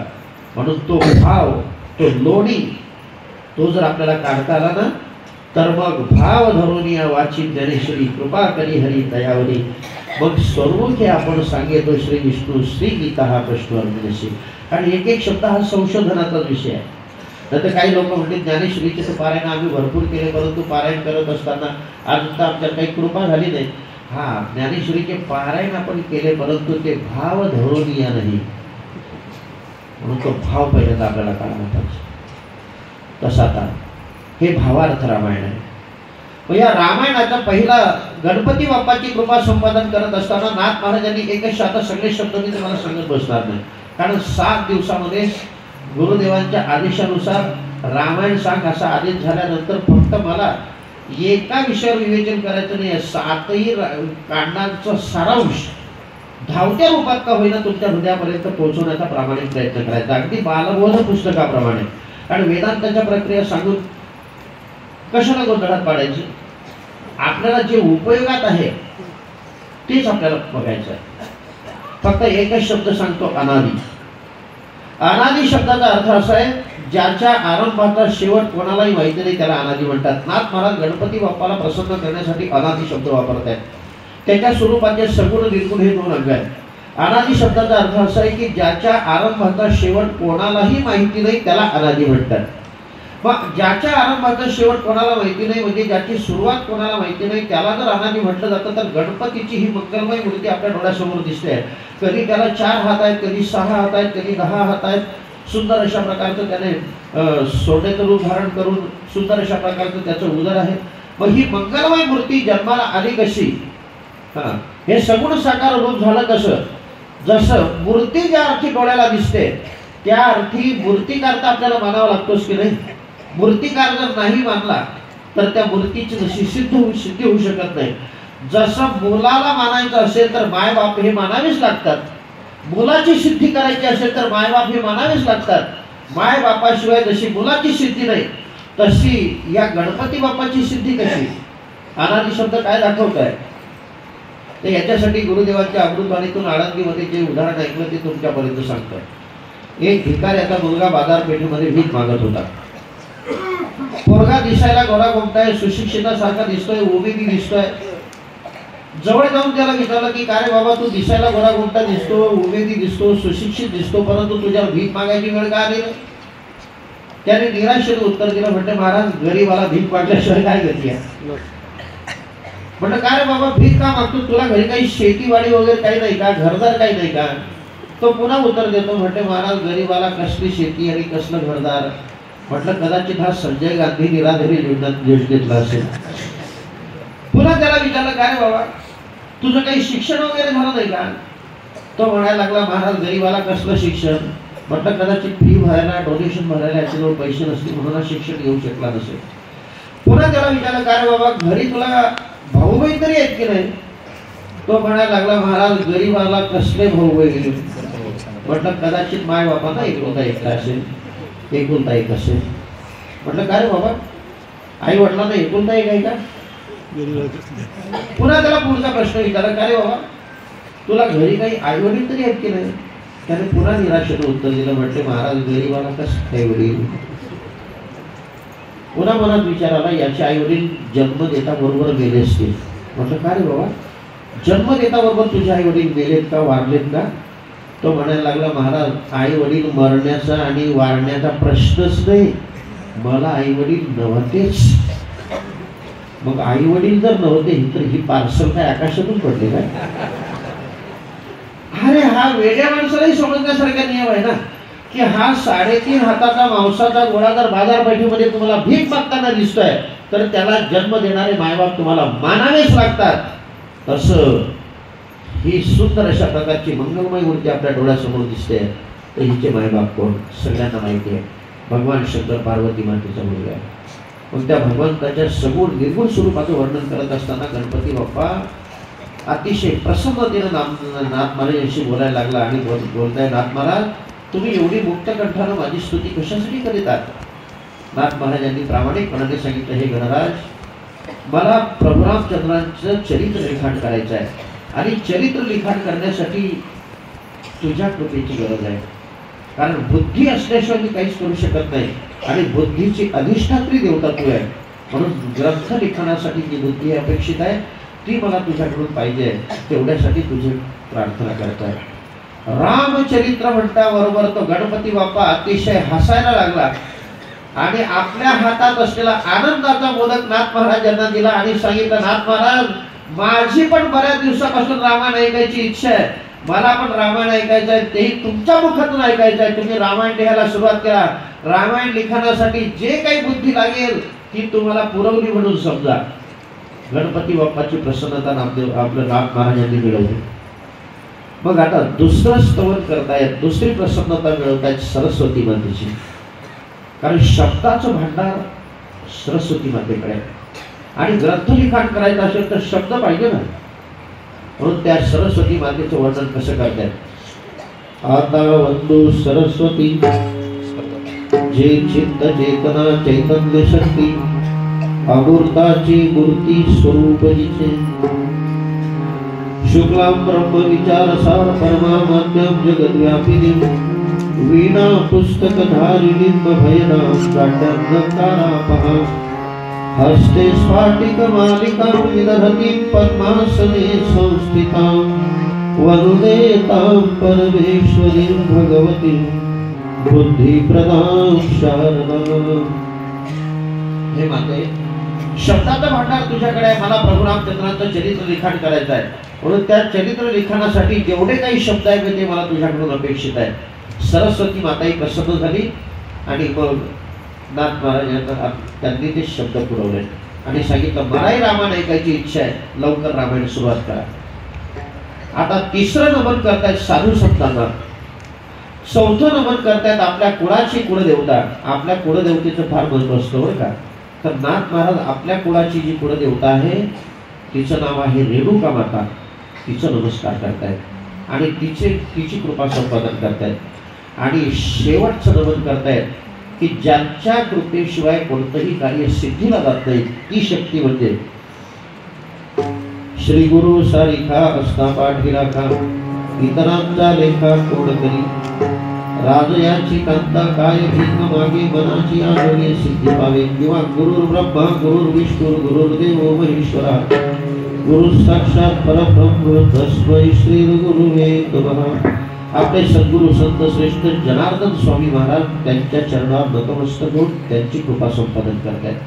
आणि आता रामायणामध्ये ज्यांचं अधिष्ठान अचल स्वरूपात असतं, ज्यांच्या अधिष्ठानाशिवाय रामकथेला पूर्णता कधीच नाही, त्या हनुमानजीचंही आवाहन आपल्याला करायचं आहे. सगळ्यांनी शांत चित्तानं हनुमानजीचं स्तवन करा. आइए हनुमंत विराजे हनुमंत विराजे कथा करो मति अनुसार कथा करो मति अनुसार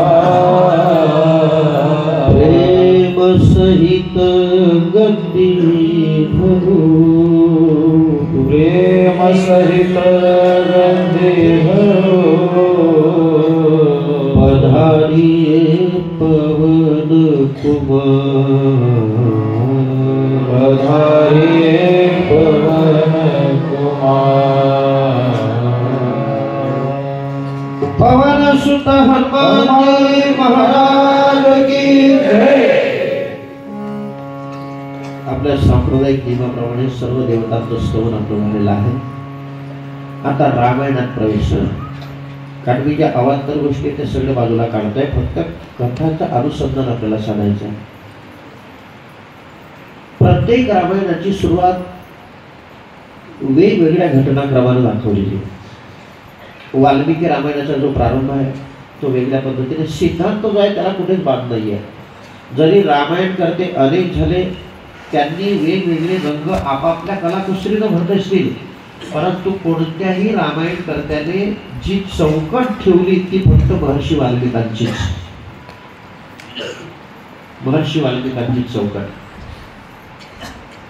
तसं नाथमा, जसं गोस्वामी तुलसीदासांनी शिवपार्वतीच्या विवाहानं रामायणाची सुरुवात केली, तसं नाथ महाराज रामायणाची सुरुवात एका पूर्व घटनेनं करतात की रामायण जन्माला कसं येत आहे.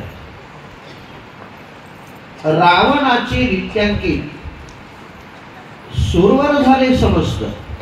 रावणाच्या बंदीवासात असलेले जेवढे 33 कोटी देव आहेत ते 33 कोटी देव, रावणाच्या बंदीवासात असलेले 33 कोटी देव हे चिंतेत पडले की आता रावणाच्या बंदीवासातून आमची सुटका करणार कोण. सगळे ब्रह्मदेवाला प्रार्थना करतात की हे ब्रह्मन आमच्या सुटकेसाठी तुम्ही काहीतरी योजना केली पाहिजे. मग ब्रह्मदेव सगळ्या देवांना घेऊन महाविष्णूकडे जात आहेत आणि महाविष्णूकडे गेल्यानंतर पहिल्यांदा त्या महाविष्णूची सगळे लोक मुक्त कंठाने स्तुती करत आहेत. श्री अनंत मधुसूदन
महाविष्णूची मुक्त कंठाने स्तुती केली. महाविष्णूने सगळ्यांना अभय दिलं, काळजी करू नका. तुम्ही सगळे लोक वानरांच्या रूपात जन्माला या. मी राजा दशरथ आणि कौशल्य मातेच्या पोटी अवतार धारण करतो. परंतु देव लोकांनो ऐका, रामायणाचं मूळ कारण काय ते पहिल्यांदा ध्यानात घ्या. देव लोकांनो, तुमच्यासाठी मला अवतार धारण करायचा आहे. रावणाला मारण्यासाठी मला अवतार धारण करायचा आहे. आणि रावणाला जर मारायचं असेल तर रावणाचा आणि माझं काही वैर नाहीये. वैर तुमचा आहे. रावणाच्या बंदिवासात तुम्ही अडकलेले आहात. रावणाच्या तुरुंगात तुम्ही आहात आणि तुमच्यासाठी मला वाईटपणा घ्यायचा आहे, तुमची सोडवणूक करण्यासाठी. म्हणून रावणाशी जर भांडण करायचं असेल तर काहीतरी निमित्त करावं लागेल की नाही? कारण भांडण काय विनाकारण होतात का? अरे भांडणाला काहीतरी निमित्त लागतं की नाही? अहो कल्पना करा, जर समजा माझ्याशी तुम्हाला भांडण करायची इच्छा झाली तर विनाकारण भांडण करू शकता का माझ्याशी? काहीतरी खोटा आरोप करावा लागेल ना की महाराज आमच्याकडे पाहून खोकलले, महाराजांनी आमच्याकडे पाहून डोळे वटारले, काहीतरी खोटा का होईना आरोप करावा लागेल ना. तसं महाविष्णू सांगतायत की देवांनो, रावणाचं वैर तुमच्याशी आहे, माझ्याशी नाही आहे. परंतु तुमच्या सुटकेसाठी मला भांडणाचं काहीतरी निमित्त शोधावं लागणार. तर माझ्या भांडणाचं निमित्त असं असेल की माझ्या आश्रित असलेली जी जगदंबा आहे, ती रमा आहे, ही माझ्या भांडणाचं मूळ कारण असेल. ही रमा माझ्या आश्रित असलेली जगदंबा ही भांडणाचं मूळ कारण असेल. मग आता ते मूळ कारण ही रमा म्हणजे सीता मातेचं रूप. आता ही सीता मातेच्या वरून तो रावण कसा अपहरण करतो ह्या सगळ्या पाहिलेल्या गोष्टी. कारण रामायण आपलं पूर्ण ध्यानात राहिलं पाहिजे. नाथ महाराजांची जशी लेखणी आहे त्या पद्धतीने आपल्याला ते हृदयात ठेवायचं आहे. आता सीता मातेच्या जन्माचा इतिहास कसा आहे, सीता मातेसाठी कसे कसे हे कुतूहल होतं, या सगळ्या गोष्टी आपल्याला पुढे येणार आहे. म्हणून देव लोकांना तुम्ही पूर्वपर्यंत वानराच्या रूपात या. मी राजा दशरथ आणि कौशल्य मातेच्या पोटी अयोध्येत येतो. आता बघा, आता राजा दशरथ आणि कौशल्य मातेच्या पोटी जर जन्माला यायचं असेल तर राजा दशरथ आणि कौशल्याचं लग्न झालं पाहिजे ना. कारण राम कुठेही जन्माला येत नाही, ध्यानात ठेवा. राजा दशरथाच्याच पोटी का जन्माला येत आहे? तर जिथं विरक्ती असेल तिथंच राम जन्माला येतो. भोगी पुरुषाच्या घरी राम कधी जन्माला येतो? राजा बाहेरून पाहत असताना जरी भोगासक्त दिसत होता, परंतु पोटातून अतिशय विरक्त होता, अतिशय विरक्त होता. म्हणून राजा दशरथासारखा नीती संपन्न, राजा दशरथासारखा वैराग्य संपन्न राजा धर्मशास्त्रात दुसरा कुठे दाखवलेला नाही. नाथ महाराजांनी एकाच शब्दानं, नुसती विरक्ती शब्दानं त्याची मोठेपण दाखवून दिलाय. आणि अयोध्येत जन्माला येणार आहे, कारण अयोध्या तोपर्यंत अजून भांडणं नाहीये. जिथं युद्ध नाही, कला नाही, ती अयोध्या आहे.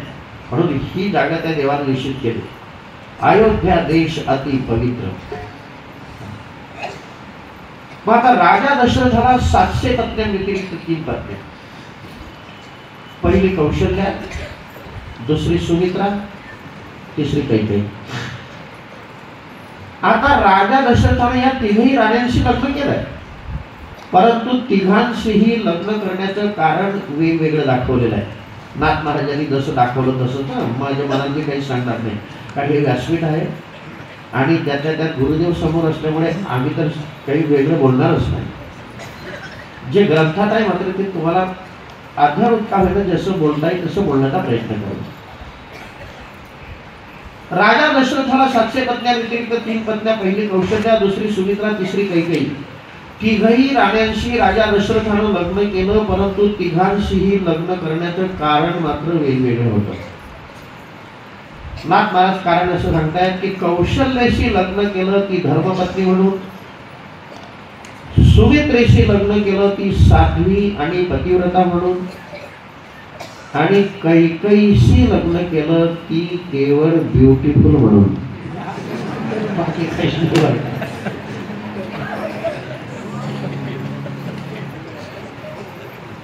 आणि त्याला पुरावा देतात. हे बाकीचं तुम्ही रामायण वाचलेलं नसतं, ते नामदेवांची जन्माच्या भंग वाचलेले आहेत की नाही. सुंदरपणाचा अभिमान बनी. सुंदर म्हणजे काय हो? फक्त मी सुंदर शब्द का वापरला नाही, तुम्ही सगळे इंग्लिश मीडियम मधले आहात म्हणून.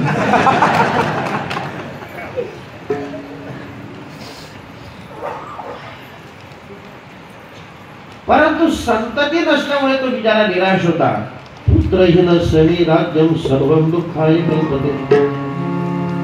राजा पोटातून विरक्त असल्यामुळे मग त्याचे संसारामध्ये कुठेच मन लागेना. राज सिंहासनावर बसल्यावर मन लागेना, भारी कपडे घातल्यानंतर मन लागेना, आपल्या प्रेमी जनांशी बोलताना मन लागेना, आपल्या सुंदर अशा पत्न्यांशी बोलताना मन लागेना, कारण तो विरक्त होता. आणि विरक्तीपोटी तो राजा जंगलात जातो. रामायण कसं म्हणताय ना, कसं म्हणताय. राजा दशरथ जंगलात जातो, एकांतवासामध्ये वनफळांचा विहार करतो. आणि वनफळांचा विहार केल्यानंतर त्याची ऋषीमुनी लोकांसारखी वृत्ती बनते. कारण अन्नावर सगळ्या गोष्टी अवलंबून आहेत ना. कारण अन्न जसं आपण खातो त्या पद्धतीनं आपल्या 3 गोष्टी बनतात: रक्त, रेत आणि मन. म्हणून अन्न कोणतं घेतलं पाहिजे त्याचं शास्त्रामध्ये चिंतन आहे. आमच्या भगवद्गीतेच्या 17व्या अध्यायामध्ये 3 प्रकारचा आहार भगवंताने सांगितलेला आहे: राजस आहार, तामस आहार, सात्विक आहार. तामसी आहार घेऊ नका. यातयामं गतरसं पूर्ती परियुषितंचय उच्चिष्टमपि चामेध्यं भोजनं तामसप्रियं. अति सडवलेलं, अति बुजवलेलं जे अन्न आहे ते कधीच खायचं नाही, आणि दुसऱ्याचं उष्ट तर कधीच खायचं नाही. गुरुदेव समोर आहेत म्हणून बोलण्याचं धैर्य करतो. आपल्या संप्रदायातही असे बरेच लोक आहेत की ते आपल्या पानावर कशा तरी 2-4 पावलांचा काला मोडून घेतात, 2-4 घास कसे तरी खातात, आणि आपल्या भोळ्या भाविक शिष्य मंडळाची फसवणूक करून त्यांना तो उष्टा प्रसाद देतात. आणि पुन्हा आमच्या तुकोबारांच्या प्रमाणाचा वापर करतात. तुका म्हणे शेष सेवी न आवडी. तर असा जर गुरु कोणती तुमची फसवणूक करत असेल तर त्या गुरुला गीता उघडून सांगायचं, आम्ही भगवान श्रीकृष्णाचे भक्त आहोत, आम्ही ज्ञानोबारांचे उपासक आहोत. आमची गीता हे सांगताय की उच्चिष्टमपि चामेध्यं भोजनं तामसप्रियं. कशालाही बळी पडू नका. कारण अंधश्रद्धेचं निर्मूलन आमच्या ज्ञानोबारांनी तुकोबारांनी केलेलं ध्यान ठेवावं. फक्त अंधश्रद्धा निर्मूलन करणाऱ्यांना आमचं एक प्रेमाचं आवाहन आहे: अंधश्रद्धेचं निर्मूलन समाजात फिरत असताना जरूर करा, परंतु ते निर्मूलन करत असताना काळजी याची घ्या की आपण श्रद्धेचं निर्मूलन करतो का अंधश्रद्धेचं करतो. म्हणून आमचे ज्ञानोबा आहे, तुकोबा आहे, डोळस संत आहेत, समाजाची 700 वर्षापूर्वी दिशाभूल होऊ नये तेवढ्यासाठी या ग्रंथांची निर्मिती केलेली. दुसरा जो आहे तो राजसी आहार. कट्वं ललवणात्युष्ण तीक्ष्ण वृक्षविदाहिनः आहार राजस श्रेष्ठ दुःख शोकामयं फलः. अति आंबट, अति तिखट, अति कडू हे सगळे पदार्थ वर्जन करावे. आणि तिसरा जो आहार आहे तो सात्विक आहार. आयुष्यत्व बलारोग्य सुखप्रीती विवर्धनः रस्या स्निग्धा स्थिरा हृदय आहार सात्विक प्रियः. जे आहार सेवन केल्यानंतर आपली बुद्धी सतेज बनते, जे आहार सेवन केल्यानंतर आपल्या इंद्रियामध्ये पाठव्य निर्माण होतं, जे आहार सेवन केल्यानंतर आपल्याला सुख शांती समाधान मिळतं, आणि जे आहार सेवन केल्यानंतर आपल्या आयुष्याची वाढ होते, असे सात्विक आहार घ्या. पण सात्विक आहार किती घ्यायचे ती मर्यादा आमच्या तुकोबाला दाखवत आहेत. युक्त आहार विहार. नाहीतर मनासारखा सात्विक आहार खायला भेटला म्हणून किती खायचा असा याचा अर्थ नाही. नाहीतर बरेच आपल्यामध्ये असे काही लोक आहेत की जिलेबी जर आवडते आहे ना, जिलेबीच्या पंक्तीत जर बसता आणि पंक्तीतून जेवण करून आला, त्याच्या घशात जर बोट टाकलं तर बोटाला जिलेबीचा तुकडा लागतो. म्हणून युक्त शब्द, संतांचा एक एक शब्द आपलं परिवर्तन करणार आहे. युक्त म्हणून आयुर्वेद शास्त्र माझ्यापेक्षा तुम्हाला परिचित आहे. आयुर्वेद शास्त्र असं सांगताय की जेवण करत असताना पहिल्यांदा तुमच्या पोटाचे 4 भाग करा. म्हणजे हातात कोयता किंवा सुरी घेऊन नाही, त्या पोटाचे 4 भाग गृहीत करा. 2 अन्नानं भरा, 1 पाण्यानं भरा, 1 हवेच्या संचारासाठी मोकळा होत्या. त्याला युक्त आहार. असं जर तुमचं जीवन असेल तर त्या अन्नापोटी 3 गोष्टी जन्माला येतात. पहिलं रक्त, दुसरं रेत, तिसरं मन. जर समजा तुम्ही सात्विक आहाराचं सेवन केलं तर तुमचं रक्त सात्विक बनेल. जर तुम्ही सात्विक आहाराचं सेवन केलं तर तुमचं रेत सात्विक बनेल, की भविष्यामध्ये तुमच्या डोक्याला संताप देणारी संतती प्रजा तुमच्या पोटी जन्माला नाही येणार. आणि जर तुम्ही सात्विक आहाराचं सेवन केलं तर ज्या मनानं तुम्हाला परमार्थ करायचा ते मन भगवंताच्या चरणाच्या व्यतिरिक्त दुसऱ्या वाईट विषयाचं चिंतन कधीही करणार नाही.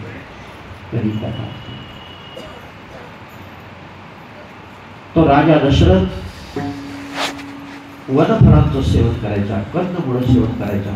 परंतु क्षत्रियाचा राजबिंडा. रामायण कसं करत आहे. नाथ महाराज इथं अतिशय सुंदर कथा सांगतायत. आणि नाथ महाराजांची खूबी अशी आहे की कोणताही सिद्धांत, कोणताही दृष्टांत देत असताना, कोणताही कथानक सांगत असताना त्याचा पूर्व भाग कोणत्या पुराणात, त्याच्या पुराणाचं नाव देतात. क्षत्रियाचा राजबिंडा. शिकार करायची वृत्ती झाली म्हणून एके दिवशी धनुष्यबाण काठीला लावला, निघाले शिकारीला मृगया करण्यासाठी. सूर्योदयापासून सूर्यास्त होईपर्यंत राजा दशरथ वणवण फिरतोय, परंतु शिकार नाही मिळत.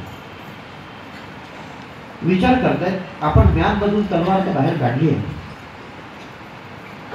शिकार युद्धकलेचा नियम आहे. जर समजा जे शस्त्र आपण बाहेर काढलेलं असेल त्या शस्त्राला जर शिकार नाही मिळाले तर आपली अंगठी कापून का होईना तिला रक्ताचं नैवेद्य द्यावा, नंतर म्यानमध्ये ठेवावी. पण आता करावं तरी काय. संध्याकाळ झाली आहे. फिरता फिरता असं एक सुंदर अशा प्रकारचं सरोवर लागलं. त्या सरोवराच्या अवतीभोवती सुंदर अशा प्रकारची घनदाट झाली. सरोवरामध्ये सुंदर अशा प्रकारचं निर्मळ पाणी. राजा दशरथाच्या मनात विचार आला की रात्रीचा अंधाराचा फायदा घेऊन एखादं श्वापद, वाघासारखं, सिंहासारखा क्रूर प्राणी असेल किंवा एखादा हरिणासारखा प्राणी असेल, ते जर पाणी पिण्याच्या निमित्तानं आले तर आपल्याला त्याची शिकार करता येईल. म्हणून राजा दशरथ एका झाडावर जाऊन बसले. कोण येत आहे का याची वाट बघतोय. योगायोग असा की रात्रीच्या वेळेला जसं होणार असेल तशी माणसाची बुद्धी होते. नाथ महाराज सांगतायत ना, श्रावण बाळ आपल्या आई वडिलांना घेऊन तीर्थयात्रेला निघाला होता. नाथ महाराज कथानकाची सुरुवात कशी करतायत ना,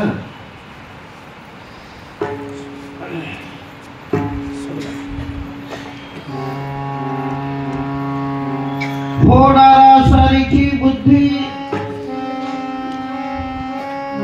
होणारा सारखी बुद्धी मांडली दिशी अवस्था पारधी अंधारी श्रावणा तेवधी माता पितरे खांदी कावडीसी.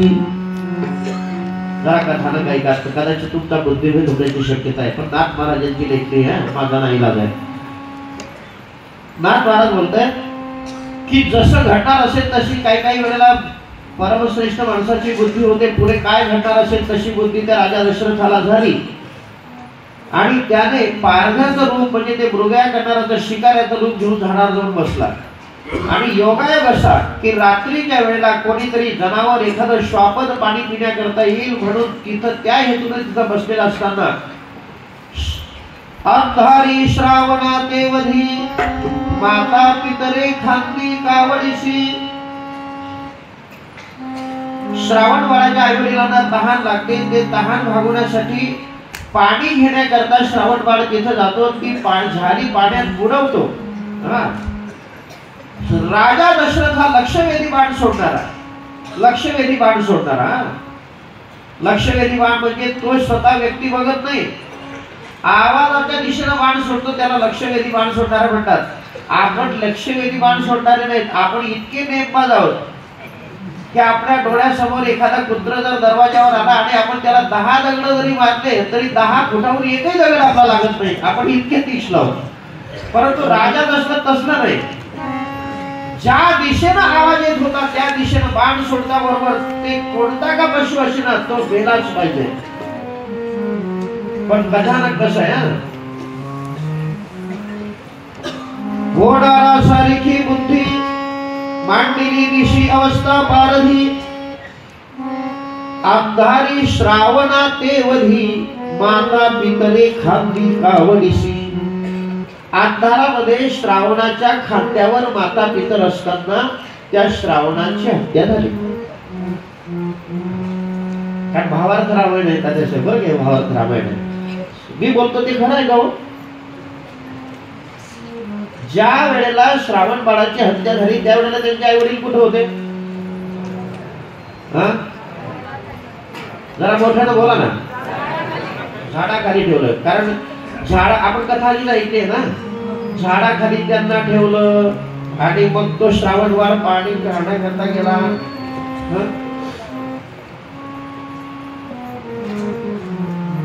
नाथ महाराज सांगतायत की माय बापांना झाडाखाली ठेवलं आणि तो पाणी पाहण्याकरता गेला, हे सगळी खोटी कथा आहे, सगळी खोटी कथा म्हणतात. नाथ महाराजांना विचारला कशी खोटी कथा आहे ती सांगा ना. अंधारी अंध माता पिता झाडी ठेवी हे मिथ्या वार्ता, हे तव समूळ अबद्ध कथा, तो माता पिता न विसरणे. नाथ महाराज सांगतात झाडाखाली ठेवलं आणि तो पाणी पाहायला गेला, ही खोटी कथा आहे, ती अबद्ध आहे, खोटी कथा आहे ती. मग खरी कोणती आहे? नाथ महाराजांना भाव दाखवायचा आहे. अरे तो श्रावण बाळ आई वडिलांचा एवढा परमभक्त होता की आपली डोळ्याची पापणी खाली नवेल एवढा वेळ सुद्धा माय बापांना बाजूला करू शकत नव्हता. झाडाखाली ठेवलं आणि सरोवराकडे पाणी पिण्याकरता गेला. निदान ते झाड 10 फुटावर 15 फुटावर तरी असेल की नाही, 1 फरलापर्यंत असेल की नाही. पण नाथ महाराज विचार करतात की जर समजा श्रावण बाळानं जर झाडाखाली माय बापांना ठेवलं आणि श्रावण बाळाच्या मनात कदाचित हा विचार आला असेल की मी पाणी पिण्याकरता गेलो, पाणी घेण्याकरता गेलो आणि पाणी घेत असताना माझे मायबाप माझ्यापासून दूर असतील आणि तेवढ्यामध्ये जर एखाद्या वाघासारख्या सिंहासारख्या क्रूर प्राण्यानं माझ्या मायबापावर झडप घातली तर माझ्या सेवेचा काय उपयोग होणार आहे. म्हणून श्रावण बाळ आपल्या डोळ्याची पापणी खाली नवेपर्यंत सुद्धा मायबापांना डोळ्याच्या बाजूला करू शकत नव्हता. तो माता पिता न विसंबे, तो माता पिता न विसंबे.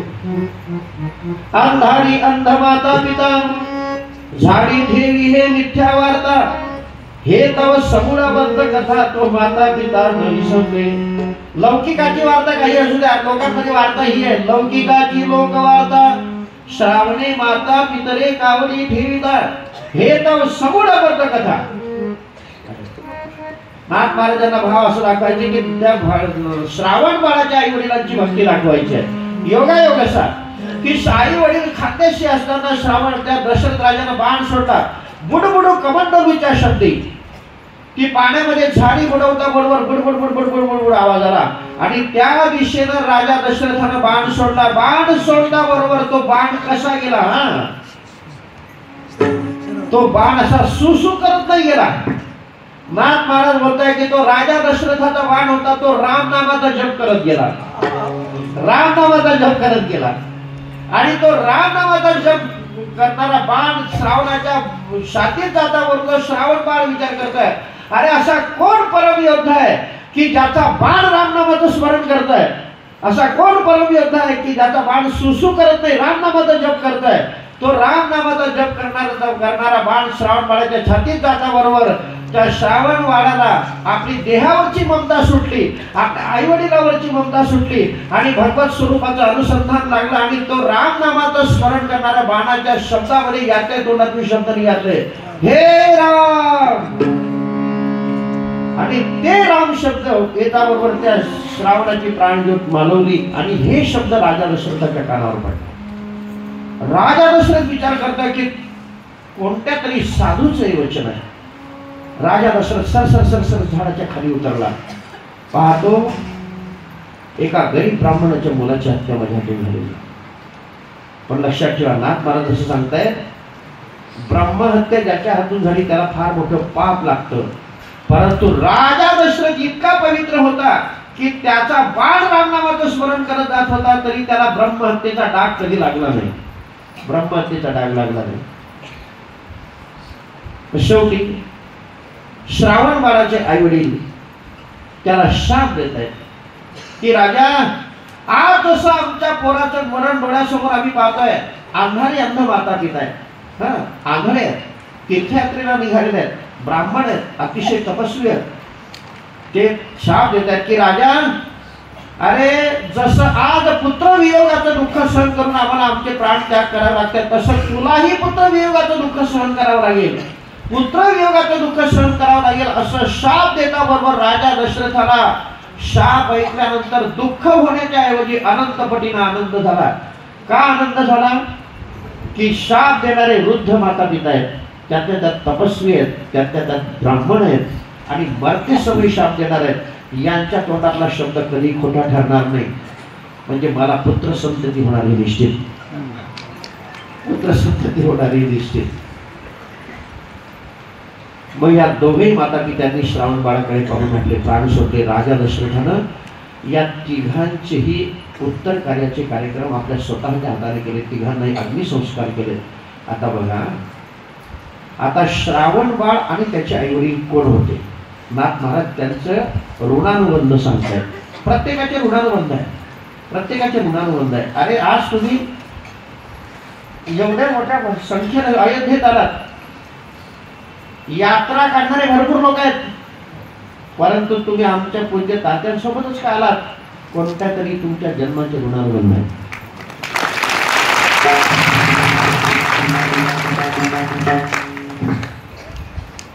सत्संग कोणाचाही घडत नसतो, कुठल्या तरी जन्माची पुण्य तुमच्या कुठेतरी आहे दडलेली, कोणत्या तरी परिस्थितीत ठेवलेली आहे.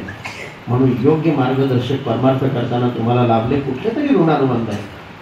तसं आता यांचे ऋणानुबंध सांगतायत ना, यांचे ऋणानुबंध सांगतायत. जरा शांतते नाही का?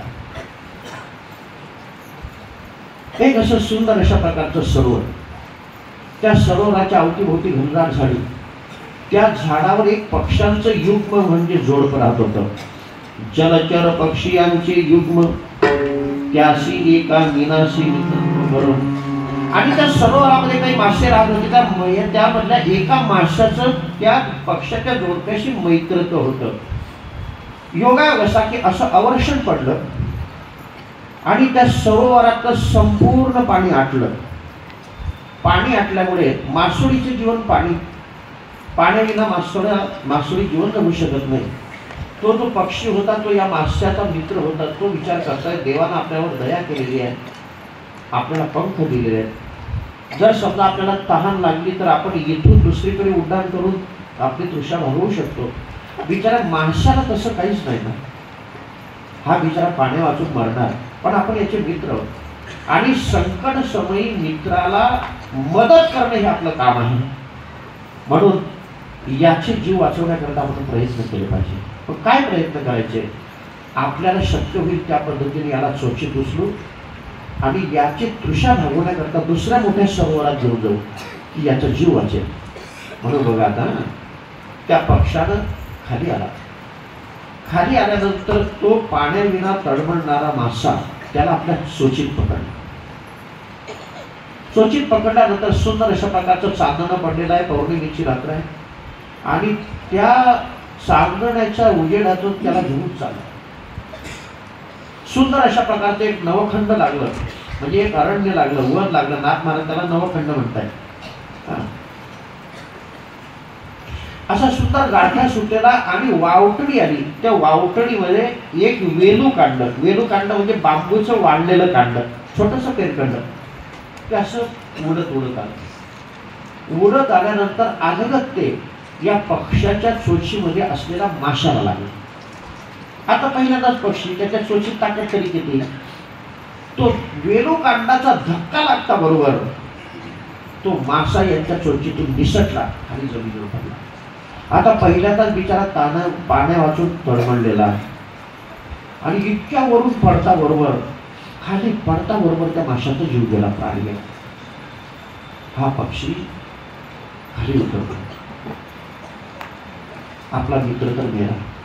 शहाणी माणसं कशी असतात ना, रडायला लागला. याला जर मी चोचीत उचलून दुसरीकडे नेण्याचा प्रयत्न केला नसता तर हा कदाचित मेला नसता. याच्या मरणाला कारणीभूत मी आहे. माझ्यामुळे कदाचित हा मेला. सरोवरात हा मेला असता तर काही विनाकारण गेला नसता. मी जर याला उचलला नसता तर याला हे अवकाळा सोसावी लागले नसते. म्हणून माझ्यामुळे जर माझ्या मित्राला प्राण गमावे लागले असले तर त्याचं प्रायश्चित्त मी घेतलं पाहिजे. आपणही जगात राहून का उपयोग. म्हणून त्या पक्षानेही त्या माशाकडे पाहून आपला प्राण सोडून दिला. आता त्या पक्षाची जी पत्नी होती, त्याची बायको होती, ती पतिव्रता होती. ती विचार करते आपला पती गेला ना, आपला पती गेल्यानंतर आपल्या जीवनामध्ये काय आहे. पती गेला, आपलं सगळं गेलं. त्या पक्षाकडे पाहून त्या पक्षिणीने पण प्राणत्याग केला, आपला जीव सोडून गेला. आता बघा, मासा गेला, पक्षी गेली, पक्षी गेला, पक्षी गेला, पक्षीने गेली. या तिघांचे ऋणानुबंध नाथ महाराज असं सांगताय की पक्षी आणि पक्षीने झाले श्रावणाचे आईवडील आणि तो मरून पडलेला मासा पुढच्या जन्मात झाला श्रावण बाळ. अशा सुंदर अशा प्रकारच्या कथानक नाथ महाराज त्यांच्या पूर्वजन्माचा वृत्तांत आपल्याला समजावून सांगते. आता आपण रामायणात इथपर्यंत आलेलो आहे. आता हे ब्रह्महत्येचे दुष्परिणाम कसे आहेत, ब्रह्महत्येचे दुष्परिणाम कसे भोगावे लागतात आणि त्याच्यासाठी आता हे रामायण कसं कसं पुढे पायरीनं वर जात आहे त्याचा क्रमशः विचार ज्ञानेश्वर माऊली, नाथ महाराज, पांडुरंग परमात्मा, भगवान प्रभू रामचंद्र, हनुमानजी, गुरुदेव जशी देतील त्या पद्धतीने आपण सांगण्याचा प्रयत्न करू. सगळ्यांनी हात मोकळे करा, मन मोकळे करा. भगवत स्वरूपाचं अनुसंधान करा. एक लक्षात घ्या, आपण घरदार सोडून इथं आलेलो आहोत. नाथ महाराज यांची अशी बोली आहे. भगवान श्री कृष्ण उद्धवाला समजावून सांगतात, उद्धवा माझेनी अनुसंधानेनी स्नान संध्या जप होम दान ते अवघेही अधर्म जाण मत भजन ते नव्हे. उद्धवाला समजावून सांगतात, उद्धवा तुम्ही किती स्नान केलं, कुंभमेळ्याने स्नान केलं, परंतु कुंभमेळ्यात त्रिवेणीवर संगमावर स्नान करत असताना जर माझ्या स्वरूपाचं अनुसंधान नसेल तर तो अधर्म आहे.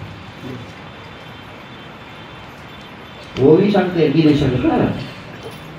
माझे मी अनुसंधाने विन स्नान म्हणून नाम माऊलीचं प्रमाण आनंद डोळ्यासमोर. त्रिवेणी संगमी नाना तीर्थे भ्रमी चित्त नाही नामी.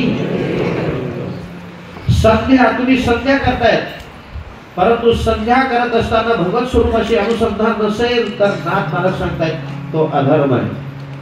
स्नान संध्या जप करतायत, परंतु जप करीत असताना जर भगवत स्वरूपाचं अनुसंधान असेल तर तोही अधर्म आहे.